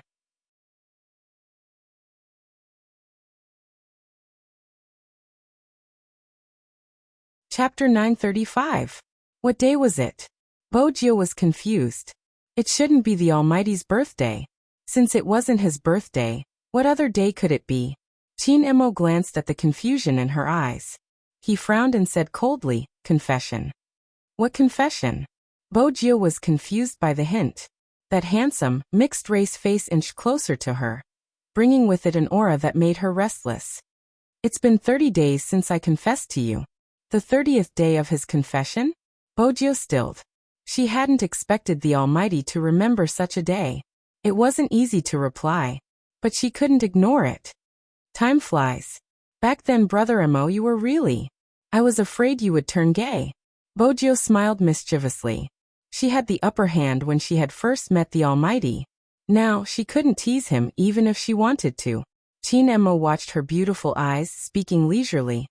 Even if I turned gay, you were the one who did it. Don't change the topic. I definitely didn't change the topic. Bojiu felt that this position was too dangerous. If she wasn't careful, the Almighty might take advantage of her. Hence, she straightened herself. This time, the Almighty wouldn't do anything to her. There were still parents peeking over from time to time. The Almighty wasn't someone who didn't know his limits. Qin Mo was indeed someone who knew his limits. But he swept a glance at the fox-like youngster, his tone calm. When are you going to give me a status? Do you want to sleep for free? Bojo choked on his words. Give her a status? Sleep for free? I thought you would remember or at least give me something. I didn't expect. Suddenly, the voice beside her seemed to have sunk. Even the person standing there seemed to be an indescribable loneliness. For some reason, Bojo recalled movie Queen Anne's words. Ever since they were young, the Almighty rarely received gifts. He wouldn't even look at the gifts at his birthday banquets. She had assumed that someone like the Almighty would be likable. For example, she liked him. Back then, she had even given him a gift. But in reality, after they had separated, she wasn't sure how he had grown up. Movie Queen Anne said that he had a cold personality.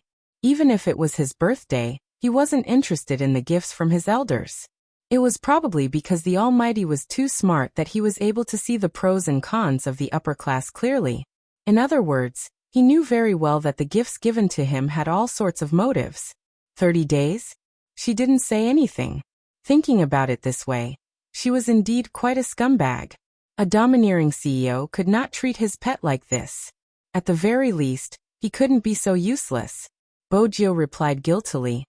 Actually, I've prepared for it. I just didn't remember the date. Oh. Chinemo stuffed a hand into his pocket and raised his head. His deep gaze made Bojo's eyes wander unconsciously. Chinemo arched a brow. What did you prepare? Bojo knew the Almighty could tell she was lying and was about to confess. At this moment, Chinemo spoke again. Give it to me tomorrow. Was he giving her time to prepare? Bojo understood the Almighty's intentions and nodded. All right. She couldn't really become a piece of trash. I'm really curious what you are going to give me. Chinemo spoke slowly. I don't think you are going to just buy something to deal with me. Bojo. The Almighty's words completely blocked her way to buy something. Was it really unintentional? Chinemo watched the youngster's depressed expression, and his mood improved slightly. In the end, he couldn't help it. He turned around and reached out to pinch her face. You seem to be in a difficult position. Bojo feigned ignorance. It's not difficult. Chinemo laughed. Is that so? See you tomorrow. All right, Bojo replied, reaching out to touch her face that had been pinched. Coaxing the Almighty was a battle of wits and courage. She also had to know how to step down. Chinemo walked forward, occasionally turning back to glance at the dignified person behind him. The corners of his lips lifted silently. Chun Xiaodong, who had been watching from the side, was in a dilemma. After all, there was a distance between them. It wasn't possible for him to hear the conversation between young master and young master Qin. But in front of the two madams, he would have to restrain himself. Most importantly, he couldn't let the goddess notice anything. Chun Xiaodong glanced in Movie Queen Anne's direction guiltily. Movie Queen Anne's expression didn't change. She probably didn't think of young master and young master Qin in that direction. Chun Xiaodong didn't know that his conjecture was completely wrong. Movie Queen Anne watched as the two of them walked over from afar. These two kids are really something. They even have to whisper things. Isn't that so? He Honghua had been suspicious at first, but after hearing Movie Queen Anne's words, she felt relieved. Their relationship was probably too good. But she had to find some time to talk to Jiao. She didn't have to worry too much when she was interacting with an upright kid like Chinemo. She still had to maintain a distance with other boys. Even though she was dressed as a boy, her Jiao was still a girl in her heart. Yi Honghua was still waiting. She was waiting for everything to settle down. When the time was right, she would let her Jiao dress as a girl again. That day should be arriving soon. Yi Honghua thought about it. She had to work harder and take back everything that she had lost in the past. But Jiao's identity was special. She had to think about how to dress as a girl again. Everyone had different thoughts. Bojo's mind was filled with thoughts about what to give the Almighty. Even after Movie Queen Anne and Chinmo's car disappeared into the night, Bojo still hadn't come up with a good idea. What should she give? Bojo was still thinking about this question when she lay on the bed. In the extended Lincoln, once there wasn't anyone else, Movie Queen Anne became more direct. You were jealous when we talked about Joe's childhood sweetheart, weren't you? No. Chin Mo held onto the mineral water bottle, tilting his head to take a sip. From the side of his face, there weren't any signs of jealousy. But there was one thing. Why don't I remember tying my hair when I was young? Movie queen and shifted her gaze subconsciously. She looked out of the car window, her voice muffled. You were still young then. You couldn't remember. Is that so? Chin Mo didn't dwell on this question. Instead, he turned on his phone and searched for a certain someone's profile picture on WeChat. He typed a few words over. Don't forget to bring your present tomorrow. After Bojio received the message, she couldn't fall asleep. She tossed and turned for a while before a thought struck her. She smiled and stood up, walking towards the basement she had remodeled. The moment Bojio entered, the 3 pure white ultra-thin laptops lit up at the same time. Silver icons flashed, just like a scene from a blockbuster movie. If it was something she had personally made, the Almighty might like it. She followed this train of thought. Bojio opened the game official and found the video of their team's competition. With a click of her mouse, she saved, edited in terms of operation. It wasn't complicated. But it took a lot of time. If she wanted the camera to have a sense of story, she had to find the scene bit by bit. The night sky outside the window was getting darker. Bojio sat in front of the computer, her left hand on the keyboard while her right hand clicked on the mouse. Her beautiful silver hair was messy, but she didn't seem to have any intention of stopping. The Chin family. The lights never went out. This was a unique characteristic of the military compound. Regardless of the time, there would always be soldiers on duty and patrols. Movie queen and stood in front of the floor-to-ceiling window, watching the swaying white poplar with a heavy heart. It wasn't because of her, but because of the question her son had asked her in the car. Madame Zhang brought a cup of tea over. Madam, did you have a bad chat with Madame He? Of course not. When Movie Queenan smiled, there were dimples on her face. Sister, he is a straightforward person and doesn't forget her roots. There aren't many people who can maintain their character after entering the business world. She doesn't compete or lie to herself. A woman is weak, but a mother is strong. Jiu has a good mother. Madame Zhang laughed. It seems like the rumors aren't entirely trustworthy. It isn't at all. Movie Queenan lowered her head to take a sip of tea, her brows still furrowed. Madame Zhang was confused. Then Madame Zhang, what exactly did Mo go through to lose a portion of his memory? Movie Queenan's question had become a taboo in the family ever since. Madame Zhang didn't know how to answer. No one would be able to forget the young master, who had come down from the private plane with blood dripping from his fingers. At that time, his thoughts had been in a mess. Movie Queenan knew she wouldn't be able to get an answer. Hence, she took a deep breath. Now he has started to interact with criminals again. Madame Zhang, I'm worried that the past will repeat itself. Madam, don't worry. With young Master Jiu around, it won't happen. Movie Queenan broke into a smile. You're right. Once one thought things through, they would gradually let it go. It was the same for everyone. What they couldn't let go would always be the injustice. In the club, Rao Rong looked at a screenshot of the news. His hand tightened around the mouse. It was an old piece of news about $1 million of embezzled money found in a policeman's house. Because of the double-crossing, the policeman didn't have a good ending. Rao Rong hadn't believed this piece of news at all. He wanted to clear his father's name. When he was young, he had tried many methods. Time and time again, he had hit a wall. He had been expelled from the club and in the end, he had lost all hope. Rao Rong wanted to know who had killed his father. Why had the $1 million appeared in his house? He could only rely on that person. That was reality. He had no choice but to lower his head. Captain. Lin Chuntao rubbed his eyes, switching on the lights. His hair was a mess. Are you still thinking about the competition? Rao Rong closed the page and stood up, replying faintly, MMH. Lin Chuntao grabbed his short hair. It's the team that can't keep up with you. Actually, I have thought that it would be better if Captain went to another team. It's not that. Rao Rong walked over, glancing at the red mark on his face. Go to sleep. Oh. Lin Chuntao agreed, but he didn't stop. Ever since Qin Mo got together with Little Spade, his playing style has changed. He's sharp and shameless, getting addicted to the jungle. It's hard to defend against him. Rao Rong paused. In the beginning, that was his playstyle, but it changed. His hand injury was one reason, but as the captain of Supreme Alliance, his first reaction was to look at the big picture, which made him lose his sharpness. Until Spadesy appeared. The Supreme Alliance today is very strong. It was a pity that he could no longer compete with his opponent in a fair and square manner. Rao Rong didn't tell Lin Chentao that. The night continued to fall. The best international hotel in Jiang City was frequented by successful people from all over the world. Director William's Chinese wasn't as accurate as his son's. Fortunately, his son had translated the comments online and sent them to him. He had also mentioned that he would be flying to Jiang City in the next 2 days. It had to be said that William was hesitant after reading the comments. Should he invite the youngster over? He despised people who didn't have a bottom line just for the sake of fame. But this Chinese boy Jiao fit the image in his heart. It would be a pity to give him up.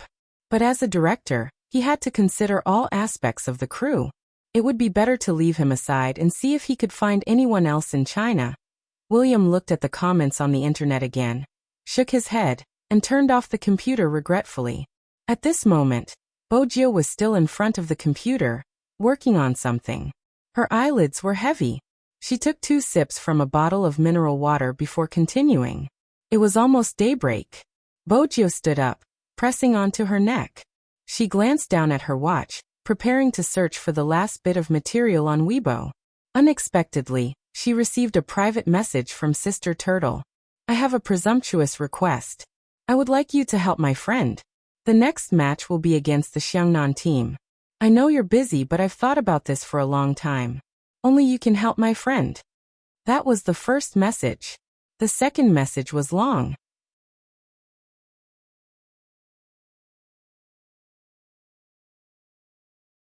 Chapter 936.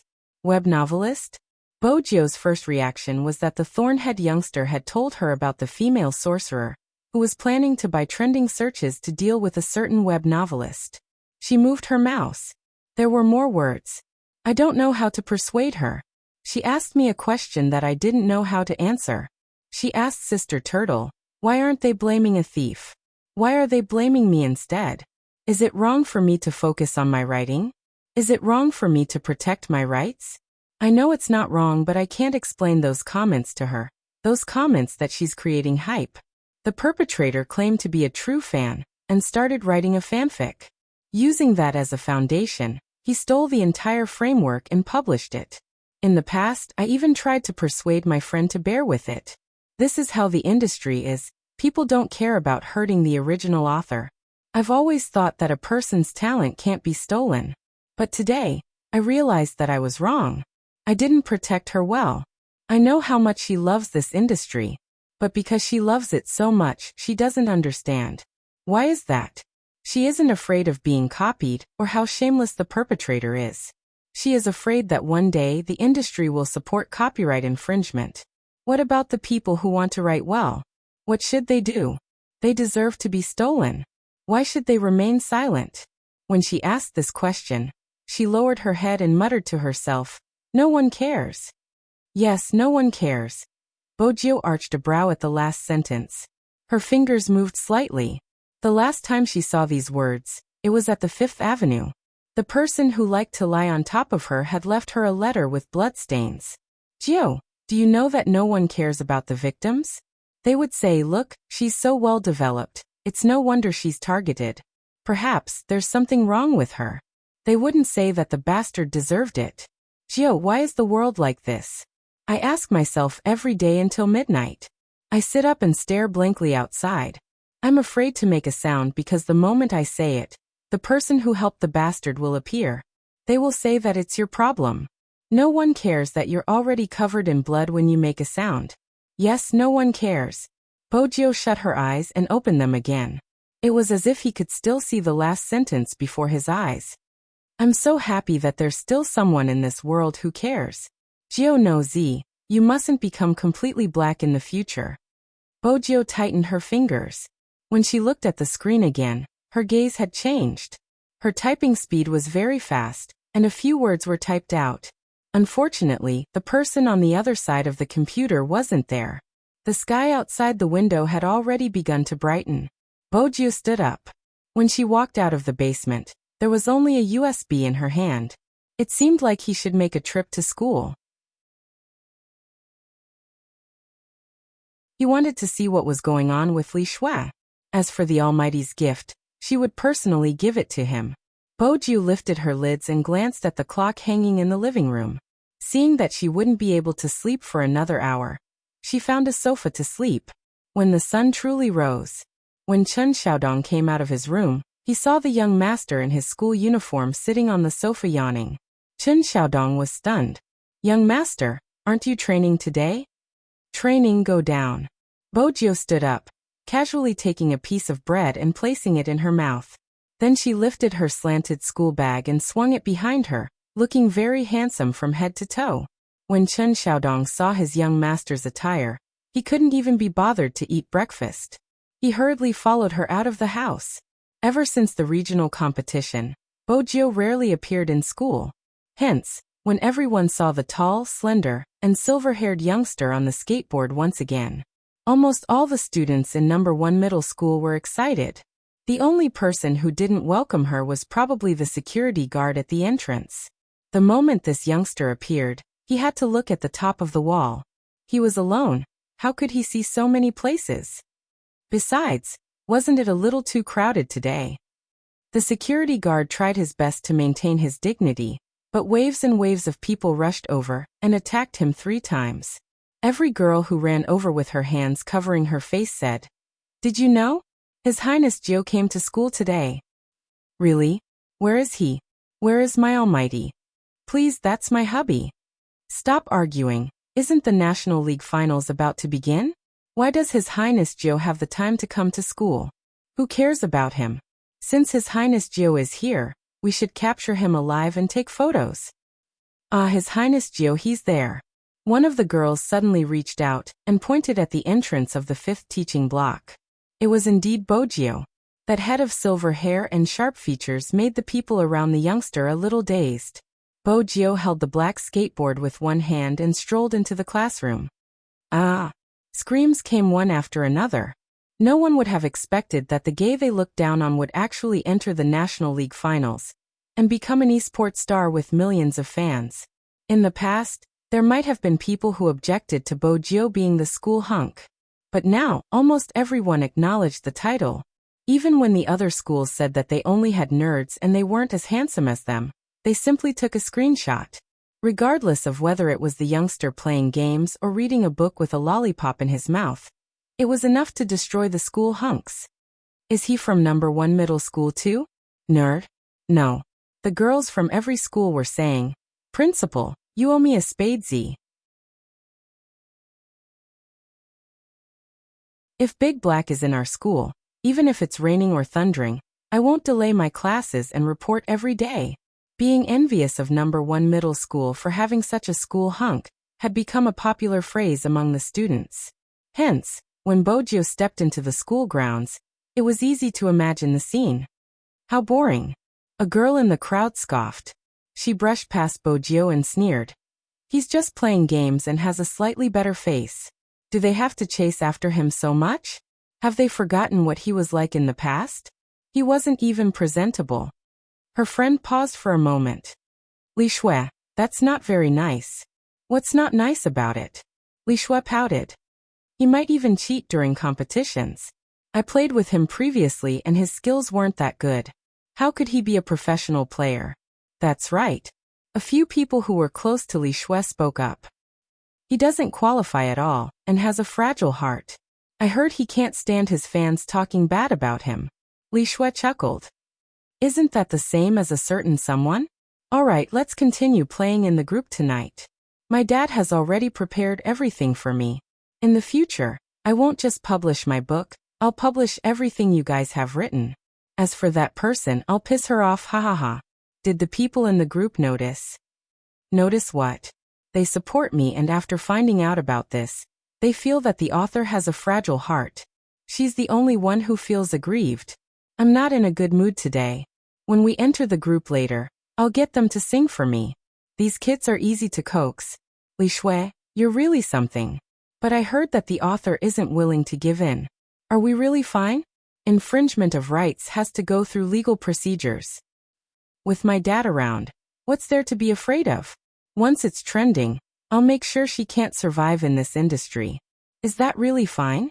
She has quite a lot of fans. What's the use of fans? Aren't they all on my side? Don't worry, we'll do what we need to do. I've done my research. It's fine, the environment is like that. What can she do? That's good. All three of them had a smug look on their faces. They were still thinking about how to piss the author off. Anyway, someone was helping them.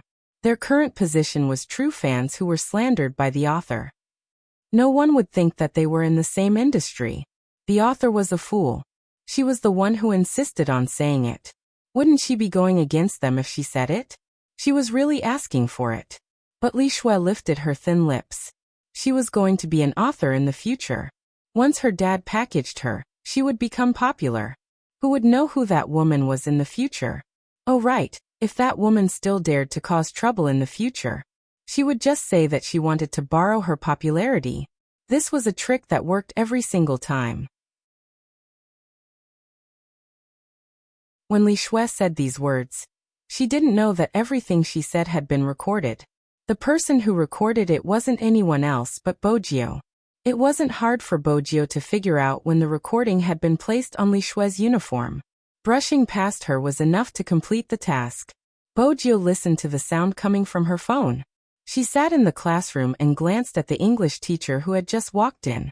She swiped her fingers and logged into her phone, intending to send the recording to Sister Turtle. Unexpectedly, the other side sent a private message faster than her. It's too late. What do you mean by it's too late? Bojio's fingers paused. There wasn't any other message. Until the end of the class. It was a voice message in tears. She couldn't take it anymore. She left. Bojio stood up abruptly. As she walked out, she typed, "Send me your phone number." Very quickly, a string of numbers appeared on the screen. Bojio called her directly. "Where are you?" "The police station." Sister Turtle's voice was heavy. They said that she committed suicide, and that she had something to do with the maiden's sacrifice. Bojio narrowed her eyes. The maiden's sacrifice? Yes. Sister Turtle's voice was hoarse. I don't believe that she would commit suicide. She could even endure chemotherapy. How could she not be able to endure such things? Bojio didn't reply. She didn't know what to say. Her gaze was empty. Sister Turtle's sobs were getting softer. There was nothing else. It was just sobs. There was another sentence. I don't believe that she would choose such a method to end everything. Why? Why did this happen? In the past, when Bojio had hugged the corpse, she had asked herself the same question. How terrible had it been? Why had it ended in such a manner? Wasn't this world worthy of her nostalgia? Even if it was just a little? After that, Bojio had gone to see a psychologist. The psychologist smoked a cigarette and said, "It's probably because she was too desperate." Bojio looked at her phone. Even at this moment, someone had left a comment under the author's post. Are you the only one who feels aggrieved? Is there nothing else to write? Even if she really infringed on your copyright, you shouldn't have done this. Bojio shut her eyes. For a moment, she wondered why she was still so useless after so many years. Why had she allowed such a thing to happen in front of her? She hadn't been able to stop it at all. Why hadn't she become completely black? She could have lived happily like those people. That was Bojio's truest thought. Even if you were black, I would rather you be alive. But Bojio knew that some people wouldn't. They couldn't find a way out. They would rather understand or carry on with their lives. It wasn't a long journey from the school to the police station. Bojio saw Sister Turtle sitting on the chair, hugging her. Her tears couldn't stop. She didn't cry, but she just couldn't stop them. Sister Turtle looked at the youngster who had rushed over. She didn't know what she was saying. She promised to watch your competition with me. She said she wanted to see my idol. She wanted to see how good he was. She even said she would buy a dress with me. Her last sentence. Sister Turtle didn't finish her sentence. Bojio reached out and hugged the person whose shoulders were trembling. It was too painful to lose her. Especially when she had lost her best friend since young. That girl had once taught you to treat others well. But she had never been treated well in her entire life. Bojio clenched her fists tightly, her fingertips digging into her palms. Sister Turtle stopped crying but continued. She even cleaned the house. She said she wanted to show her mother that she was living well outside. Bojio glanced up abruptly. You're saying that she cleaned the house? When did she do it? Last night. Sister Turtle was immersed in her own emotions. Her reply was instinctive. But Bojio's questions were never instinctive. Who would clean the house before committing suicide? It wasn't logical. She didn't pause at all. Bojio walked to the side and dialed a string of numbers. The person who picked up the call was drying his hair. Water droplets flowed down his sharp chin. His bare feet were on the wooden floor. He was dressed in a cotton homewear. His features were clear and handsome. Gentle as jade.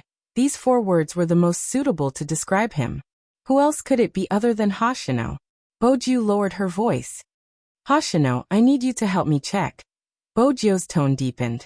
Hoshino placed the towel on the table. His beautiful eyes shone brightly. You think she didn't commit suicide but was murdered? Yes. Bojio didn't deny it. That's why I need you to find more detailed information to prove my theory.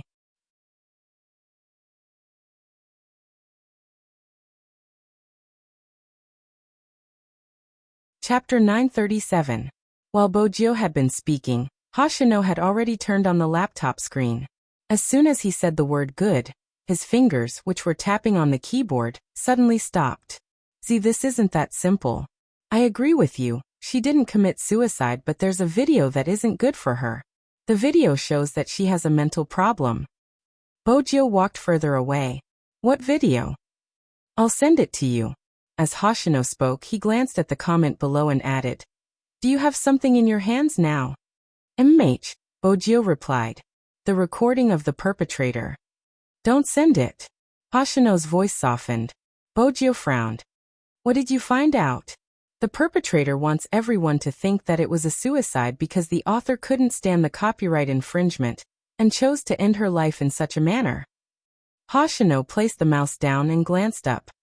The perpetrator recorded her actions before her death. Their motive is clear. If you send the evidence, the perpetrator will escape. If you don't send the evidence, she will still be in pain until her death because the person who destroyed her faith and stole from her is still on the loose. Hoshino glanced at the drifting clouds outside the window. Someone just wants to shut your mouth. What are you going to do? I won't let either of them off. In that instant, Bojio's gaze was dark and extremely cold. Hoshino chuckled and reached out to tap the mouse. Alright, there's a problem with the video. It isn't because of the production but because of the unusual reaction of the victim. Someone said that her reaction proved that she had lost her mind. After entering the elevator, she pressed the floor she was on. Then she suddenly changed and pressed the number 2. She peeked out and glanced out of the elevator with wariness in her eyes.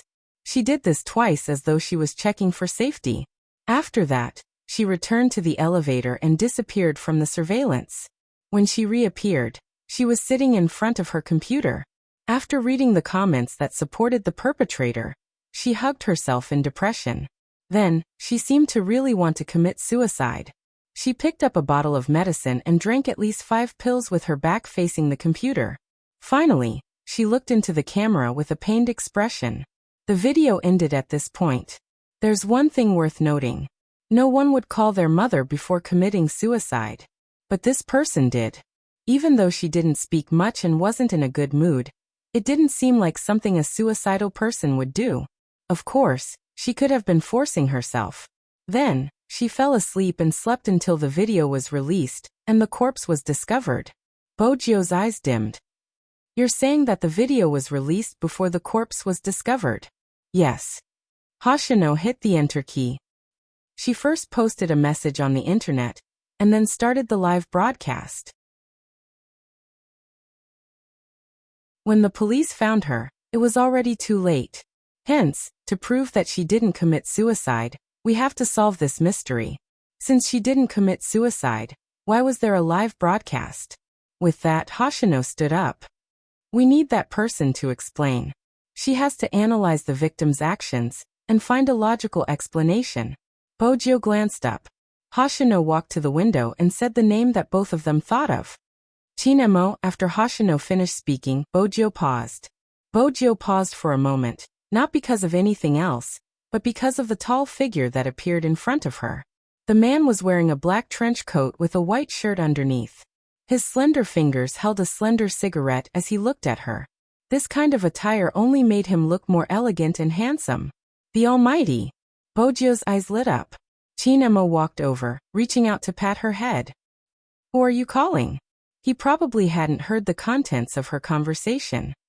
A friend, Bojo replied as she listened to the busy tone. Hoshino hung up just in time. Chinemo glanced at the youngster's hand. It was an anonymous number. Bojo didn't want the Almighty to be interested in her conversation. Hence, she went straight to the point. Brother Emo, I have a video for you to watch. With that, she tapped on her phone. When she searched, she realized that the video had been blocked. It was a normal measure to maintain order. Such a video wasn't suitable to stay online for long. If you're referring to the video regarding the online writer, I've seen it. Chinemo lifted her chin, his deep gaze looking into her eyes. Tell me your suspicions. Bojo replied softly. I don't think she committed suicide, but there are many things that I can't understand. Let's go take a look at the scene. Chinemo didn't deny her words. Bojo nodded, leaving the Almighty to wait. She walked over to speak to Sister Turtle before returning to Chinemo's side. Let's go. Chinemo glanced at her. It seems like you already knew about it. Why didn't you call me? It wasn't an easy question for Bojo to answer. Chinemo didn't continue asking because 3 people were walking over from the side. Bojo recognized one of them. It was Li Shui, the one who had infringed on her copyright. With such a huge incident, the police would definitely ask her to come over to give a statement. But before they reached the station, Li Shui couldn't help but complain.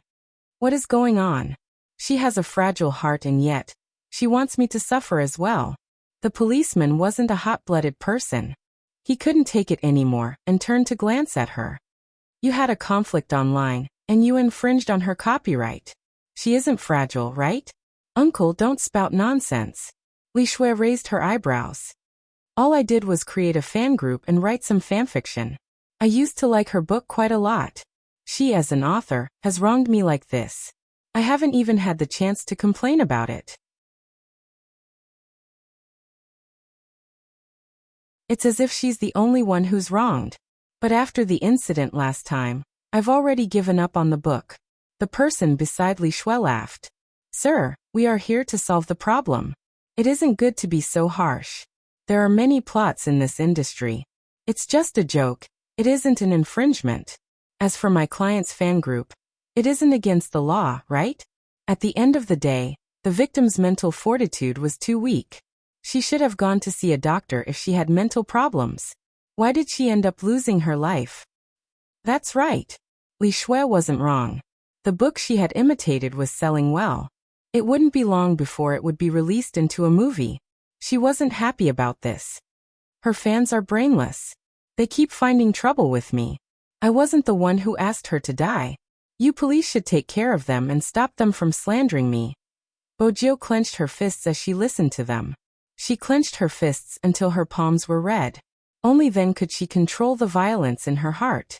The evidence in her hands was enough to make this person pay the price. But now wasn't the time. Because she knew very well what kind of comments there were on the internet. The victim was dead. The people were still talking. She really has a weak mental fortitude. It's better for someone with a fragile heart to stop writing novels. I saw Li Shui's novel. It's good. Even though it looks similar, aren't all plots like this? I was going to get her to apologize to Great Master Li Shui. She's so annoying. Now she's finally quiet. I've seen the video. She's just a mentally ill person. Normal people wouldn't behave like her. Bojo had always believed that the dead were the most important, especially those who had died unfairly. But it was obvious that some people didn't think the same. That person was no longer around. The comments that left her with cuts and bruises wouldn't stop. Hence, he couldn't allow her to leave with such an ambiguous ending. Bojio was probably clenching her fists too tightly. Chinmo's hand landed on her wrist. He pulled her up, his voice calm. Open up. Bojio paused, looking at the Almighty. Chinmo seemed to be at his wit's end. He suddenly leaned forward, planting a kiss on her fist. This time Bojio opened up. It was a natural reaction. She hadn't expected such a move from the Almighty. Chinmo watched the red marks on her palm. His eyes dimmed. I didn't know you had such masochistic tendencies. I just used a little more force. Bojio was embarrassed. She found an excuse. I'm probably too good at fighting and can't control my strength. Do you know that person? Chinmo tapped the youngster's palm. Bojio shrunk in pain. Which one? The one who spoke. Chinmo held the youngster's hand. Holding it in his hand, Bojio reluctantly allowed herself to be held by the Almighty. MH. She didn't speak much. It wasn't like her usual self. Chinmo glanced over, combining what he had heard and his understanding of a certain someone. You have evidence of this person? It wasn't a question. Bojio paused before asking. How did you know? I can tell. Chinmo glanced at her, his gaze unwavering as he walked forward. Why didn't you post it? Bojio puffed up her cheeks. I can't post it. Seems like you're abiding by the law now. Chinmo couldn't help pinching the youngster. Bojio was dumbfounded. Don't worry. Chinmo's gaze deepened. I'll let you post it. Anyone who does it will receive the punishment they deserve. Bojio had always known that the Almighty was different. Regardless of how things changed around him, he was like the brightest star in the sky, untainted by any dust. Chinmo paused in front of the Hummer. Shouldn't you do something to make me happy? Bojio understood. She smiled devilishly and leaned forward, wanting to kiss the Almighty. Unexpectedly, the Almighty pressed her head down, his brows slightly furrowed. You want to kiss me? What else? Bojio arched a brow. Present. Chinmo reminded her faintly. So that was the reason. How awkward. She thought the Almighty wanted her to kiss him. If you really want to kiss me, you can kiss me too. Chinmo lifted his lips into a smile. It was obvious that he knew what she was thinking. This time, Bojio didn't fall for the trap. She reached into her pocket and took out a USB.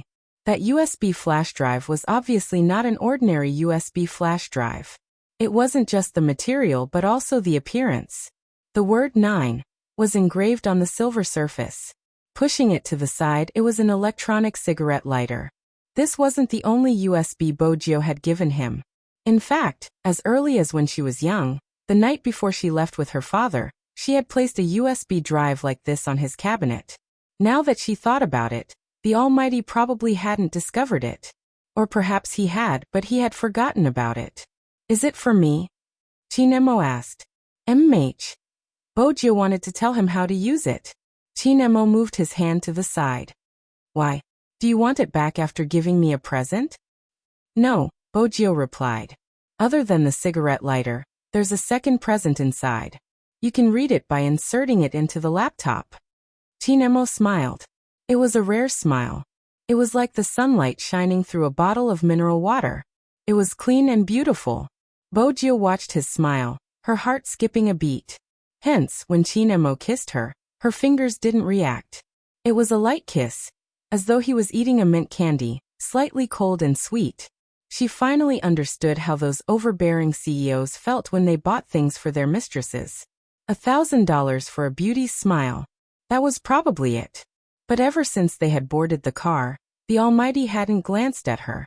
One of his hands was holding hers while the other was playing with the USB lighter. He must be in a good mood.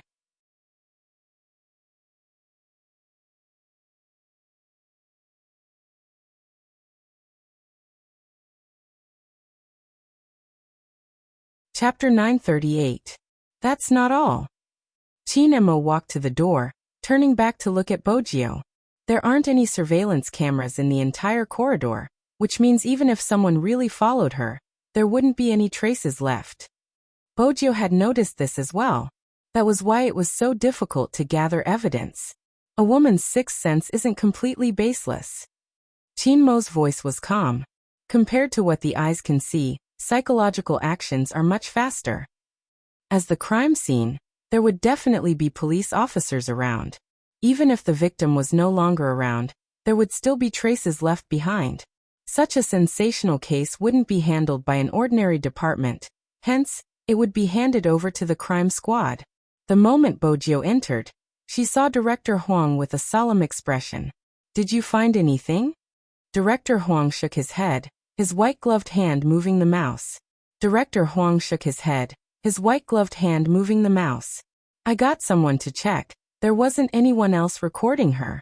It was indeed this laptop that recorded her actions, and from the angle of the video, it was the same. We have completely ruled out the possibility of a homicide. As for the medication she took before her death, we have found the bottle. It was an ordinary sleeping pill, but if taken in large quantities, it could be fatal. She didn't force herself to take the medication, so your judgment was wrong this time." Director Huang sighed. "The possibility of suicide is 99%. Isn't there still 1%? Qin Mo walked over, taking a closer look. He even picked up the teacup. There were traces of coffee in the cup, and beside it was a French pressure pot that was specially used for brewing coffee. The room wasn't particularly clean, but it had a certain ambience. There were 2 words written on the cup, all the best. This cup is custom-made. Bojio was familiar with such things, turning her fingers. As expected, there were a few names engraved on the bottom of the cup. They were all single words. "MMH, Director Huang replied. "This cup is a gift from the readers. Is there a problem?" "No." Bojio glanced up. "I just don't think someone loved by so many would choose to commit suicide." Director Huang paused. "That's just a guess based on your feelings." He didn't want to believe that a person would leave in such a manner. "I need evidence." Director Huang had met the victim's mother. She had been holding on to his hand, saying, "Believe me, my daughter wouldn't commit suicide. I beg you, believe me." Director Huang was used to such situations. He didn't know how to console the other party. However, he had never seen such a mother who was so sure that her daughter did not commit suicide. Let him look for more clues. Because of this, he had been hesitant, even leaving the scene as it was. But he couldn't find any evidence at all. After the deceased came in that night, no one else came to this floor in the elevator. There were no surveillance cameras in the corridor, and all the clues came from the neighbors. However, the neighbor went to bed early. He was an office worker who worked from 9 to 5. He did not feel that anything was wrong. What about the neighbors? Qin Mo placed the cup down. Director Huang pointed to the room next door. This is the second time he has to take a statement. He still has to work. That person was indeed very busy. He raised his hand to look at his watch, and his mouth was a little dry. "I've told you everything I need to say. I really don't know anything, and I didn't hear anything. Everything was normal that day, and there were no suspicious people." That was what Qin Mo and Bojio heard when they walked over. Qin Mo sat opposite the neighbor. "Other than that day, what about the rest of the time? Did you see anyone come looking for her?" "Just 3 to 4 times, the neighbor recalled. "There was a woman with long curly hair, who kept coming over recently. She was the one who opened the door. She should be her friend. But now that you mentioned it, I remember something. About 2 days ago, a tall and skinny man came out from her place. I have a feeling that he was a thief. It has been 5 to 6 days, and she even asked me if there was a burglar in the building. But I don't think it has anything to do with the case. Anyway, everything was normal that day, nothing happened." Qin Mo's hand stilled. "I understand. Thank you for your cooperation. You can go to work now." The man heaved a sigh of relief, turning towards Qin Mo. "I hope you can solve the case soon. This person isn't bad. He would always greet me in the elevator when I leave. I always forget to bring my keys, and would always trouble the neighbor to open the door for me. Now that he has left, honestly, my heart feels empty and afraid. If you have any questions, you can look for me. Just try to ask after work." "All right." On the other side, Qin Mo closed his notebook. On the other side, Bojo had already called Sister Turtle. The first question she asked was, "Does she have a boyfriend?" Sister Turtle didn't need to mention who she was. Her voice was still hoarse. "No, she rarely writes or goes on blind dates. She doesn't have many male friends, and they are all in her hometown. I tried to persuade her to find a boyfriend so she wouldn't feel so bad." "All of them are in her hometown? Did anyone come to Jiang City recently?" Bojo asked carefully. Sister Turtle wasn't stupid. "No, Spade, did you find something?" "A little." Bojo replied faintly. "It's not convenient for me to reveal, but as her friend, I would like to know more about her daily interactions and what kind of person she is." Sister Turtle seemed to relax slightly. Sister Turtle seemed to relax a little. She has a lot of friends, but under normal circumstances, she would not talk about herself. After all, whatever she has encountered is related to her work. Not many people in real life know her pen name. This is probably a characteristic of us writers, where the internet and our lives are separated. It's just that this time's injustice was too much of a blow to her. She has thought about stopping writing like me. To be honest, everyone has a time when they can't hold on anymore, but I don't believe that she would commit suicide. You know, Spade, she said that she always believed that justice may be late, but it will never be absent. Bojo froze. As for what kind of person she is, Sister Turtle's gaze wavered. Take a look at her writings. When Bojo heard this, she glanced over. The Almighty was already seated in front of the computer, his right hand moving the mouse. He was reading a story, a Word document left behind by the computer owner. After Bojo hung up, she walked over. The Word document was automatically saved. Since the laptop hadn't been closed, the cursor hovered at the position. It was the position where she had typed her last words. "It feels like I'm living in hell, perhaps a place scarier than hell.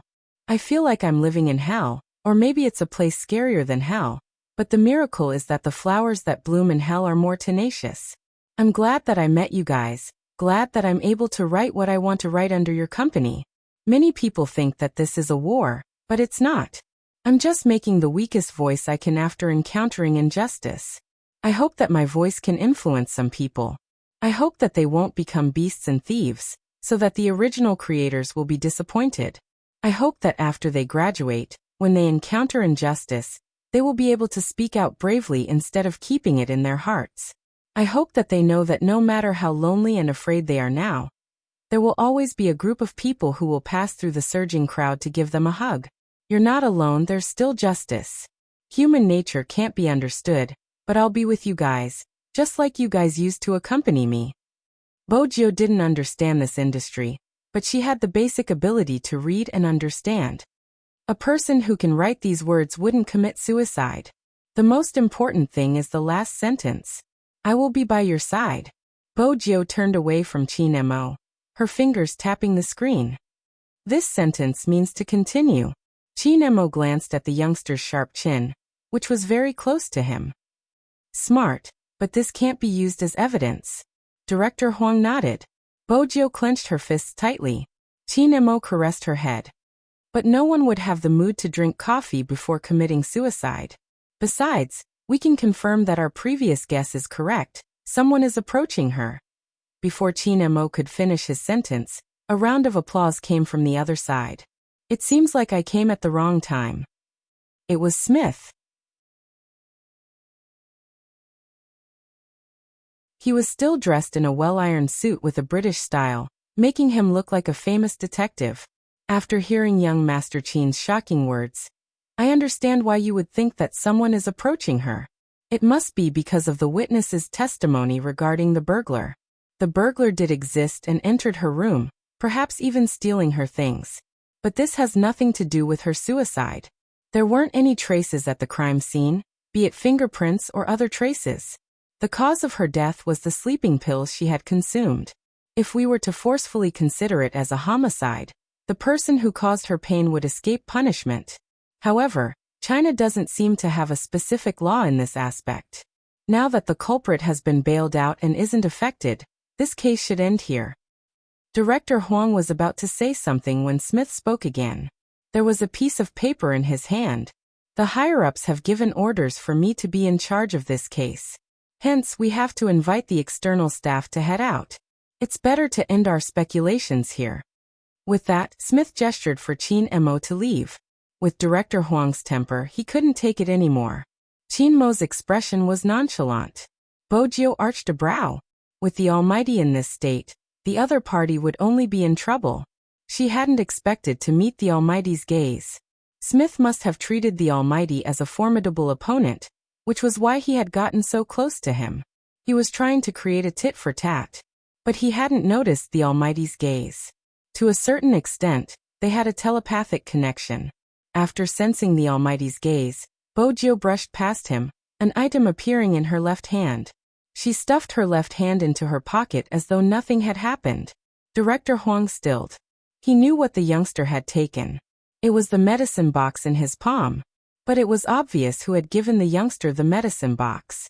What were they trying to do with the evidence? Director Huang couldn't figure it out, but he didn't say it out loud. One day. Give the two of them another day's time. If the verdict was still a suicide after one day, then the parents of the deceased would be allowed to go home. Director Huang wasn't able to face the mother even though he was an adult. As an experienced detective, he knew there was something wrong with the case. But without evidence, he couldn't speak carelessly. Everything had to be based on evidence. He hoped to be able to provide evidence for the two of them. Smith was still basking in his superiority in front of Qin Mo, oblivious to her actions. He smiled. Young Master Qin, it's best to hand over your temporary identification. Coming to the crime scene without informing me is putting us at a disadvantage. The moment he said that, the rest of the crime squad turned over. What was he trying to do? Was he trying to make young Master Qin a mere figurehead?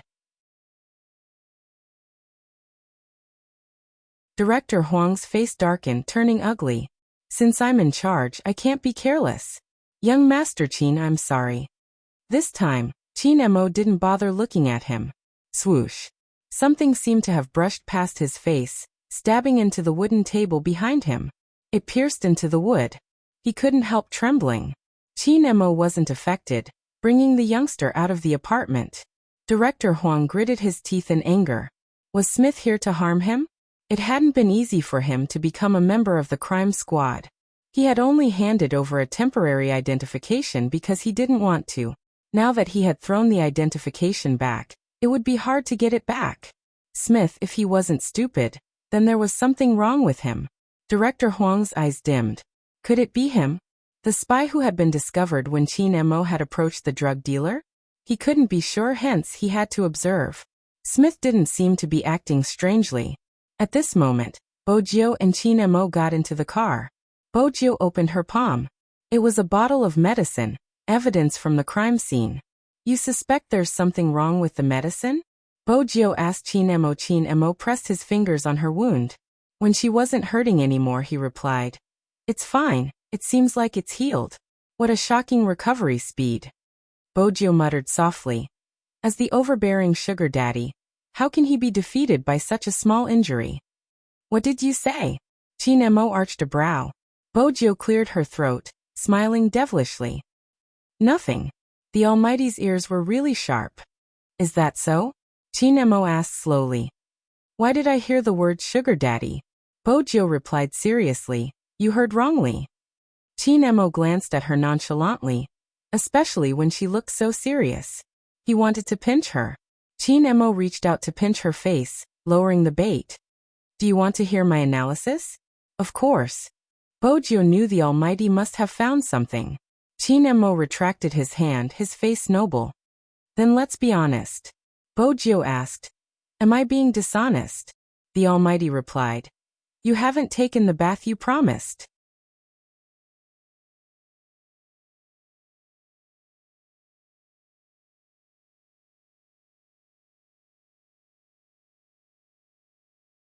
She knew that the Almighty could cook, but dumplings. In her heart, dumplings were a dish that required a lot of steps. Only an elite chef could make them. He had to admit that the hands of a gamer weren't that bad. Slender, fair and well-defined. The Almighty's hands were especially good in this aspect. Even though one of his fingers was wrapped in bandages, it didn't affect the delicacy of the dumplings he made. Bojio followed the Almighty's steps. She would take the wrapper and she would take the wrapper. When the Almighty placed the meat in the dough, she would do the same. She needed the meat at the right time and was very serious. It could be said that she had never been so focused before. But the dumplings she made didn't look like dumplings. They were flat and the stomach was huge. They were ugly beyond belief. Bojio looked at them for a long time. Chinemo thought that she would be able to figure something out. It's really ugly. Chinemo lifted his head, his voice calm. Stupid. Bojio wasn't sure if the Almighty was commenting on her dumplings or her. She saw his expression. It was just like when they were young, extremely cold. Back then, he had the same expression when he taught her how to play the piano and write Chinese characters. But the next second, before she could react, the Almighty had already rolled up his sleeves, allowing her to stand in front of him. Then he emptied his right hand from behind his back and picked up the wrapper. His slightly cold breath landed on the back of her ears. Take the wrapper. Bojio reacted quickly. After taking the wrapper, she realized that their posture wasn't right. Chinemo maintained his expression. He held onto her hand with one hand, dipping it into the flour at the side. That kind of posture was really very ambiguous. It wasn't just ambiguous. Those who didn't know better would think that they were a newlywed couple. Bojio watched as Madame Zhang kept glancing at them. She wanted to avoid such intimacy. But at this moment the Almighty spoke. There's nothing wrong with the medicine in your hand, but the medicine in the video isn't this. Bojio immediately grasped the crux of the problem. Did someone change her medication? Smart. Chinemo seemed to be looking at her hand, his brows slightly furrowed. Raise your hand, the dumplings will be exposed. Bojio regained her original hand speed. There wasn't any change. But at this moment, Bojio's attention wasn't on it. Instead, she was on the case. Which means the medicine in the video was taken by the murderer. But logically speaking, the deceased must have drunk the medicine in the video. That's why she fell into a deep sleep. Besides, the cause of death was found. There was too much sleeping powder in the medicine, but the medicine was changed after her death. There isn't much that doesn't make sense. Chinemo lowered his body, starting to teach her how to knead. Because the medicine was changed twice. Bojio arched a brow. Chinemo continued. The deceased has been suffering from a bad cold due to lack of sleep. Coupled with the depression, she hasn't recovered yet. Under normal circumstances, it would be a cough and pharyngitis. She has been taking medicine every day. Actually, it isn't strange that she took the medicine that day, but she didn't know that the medicine she drank wasn't anti-inflammatory and cough medicine. It was sleeping pills. Bojio's thoughts were always clear. You mean an acquaintance committed the crime? Because only acquaintances would know her daily routine so well, right? But she didn't have any acquaintances around her. Initially, I thought it was an acquaintance because only an acquaintance would know when she went out and could create the illusion of stalking her, making her feel uneasy. Chinmo's gaze deepened. After hearing the neighbor's testimony, I started to have other thoughts. This is a case of magic tricks. Bojio pinched the corner of the dumpling hard. A case of magic tricks? What do you mean? Have you seen Magithieves? Chinemo furrowed his brows again. His elegant face was filled with a strong sense of abstinence because of this action. Why was the makeup still so ugly? Bojio was rather satisfied since the dumpling could stand up. But when she caught the Almighty's gaze, she took a second look at the dumpling in her hands and the one he had wrapped. Beauty and ugliness were instantly revealed. In order to prevent the Almighty from making her wrap it again, Bojio placed the dumpling down and picked up the second one. Of course I have. She paused. The closer you are, the easier it is to be distracted. Magic tricks rely on distraction to complete the miracle. There's more. The first magic trick these people did wasn't random, it was a chosen one. It was the same for the victim this time. The murderer had chosen her from the start, and got to know her bit by bit. After getting to know her habits, he started to make his move. That way, a well-planned murder turned into a suicide that would become a hot topic. Bojio's breath brushed past her ears. That's right. Boju nodded.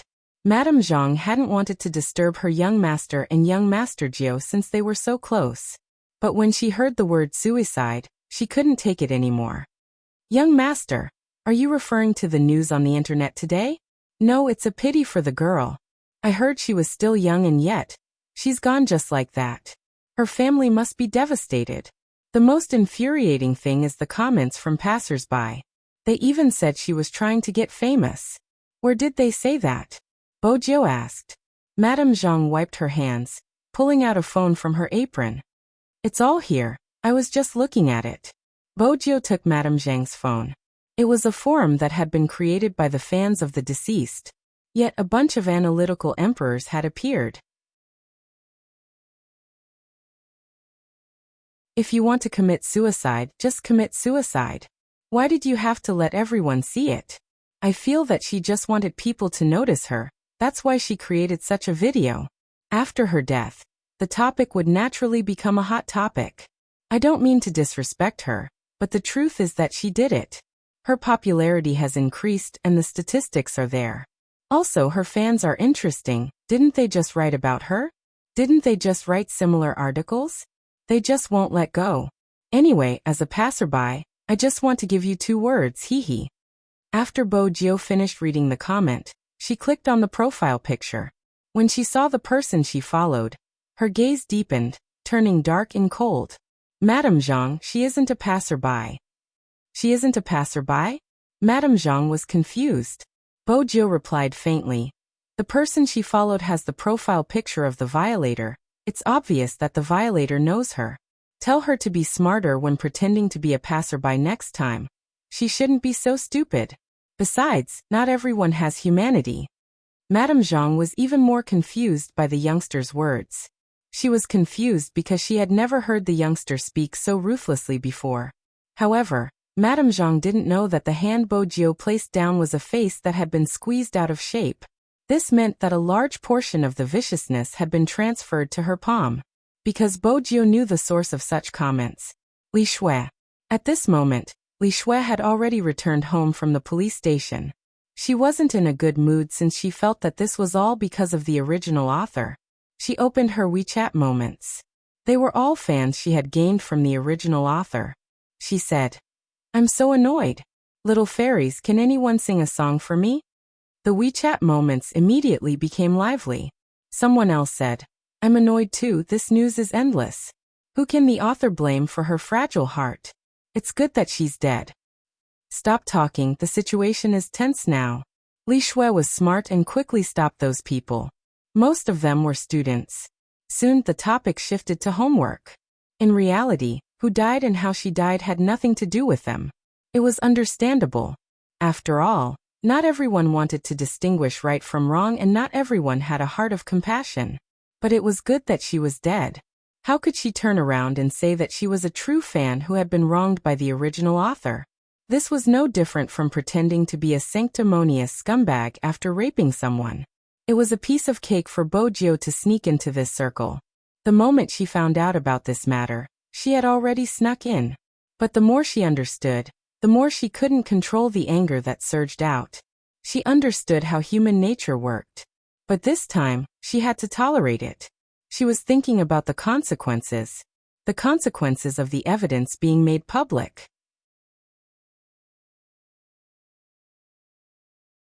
The deceased would be judged to have committed suicide. The real murderer wouldn't be found. But no one understood. In this case, there were 2 murderers. If the person who took the deceased's life was the first murderer, then the second murderer was Li Shui. The second murderer was Li Shui, the one who violated the copyright.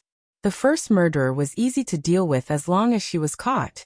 The second murderer didn't have to bear any responsibility. Others could just say it, and it would be over. Her family was rich. After the robbery, she could still publish books when it was time to publish and be happy when it was time to be happy. The one who couldn't be revived was the original author. Bojo clenched her fists, her lips pursed into a straight line. Her gaze was intense. That kind of gaze should not belong to a high school student. Filled with darkness. In that instant, even Auntie Zhang could sense the youth's change. He glanced at Bojio's face and reached out to pull her back. His voice was deep. You can't make dumplings. Why are you venting your anger on yourself?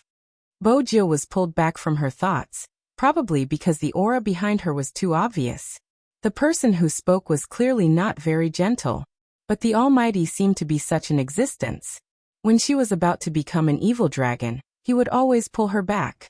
The dumplings were still being made, but this time, the two of them were even closer. One more thing. After I figure it out, the case will be solved. Qin Mo tilted his handsome face. Even his voice was much more magnetic than before. So you don't have to develop a typical perverted personality. Typical personality? At this moment, Bojio understood the Almighty's train of thought. Had the Almighty already noticed the difference in her? It was just that he understood her existence based on the appearance of the second personality. Bojio would definitely avoid such a topic. More importantly, what didn't the Almighty understand? You're tuning in to the Li Mei's Wuxia Whispers YouTube channel. We're so grateful for your support, and don't forget to subscribe to join us on this incredible journey through captivating stories. Your generosity through donations truly makes a world of difference, as it's the primary source of revenue that allows me to expand and enhance this channel for you. Thank you from the bottom of my heart for being a part of this adventure.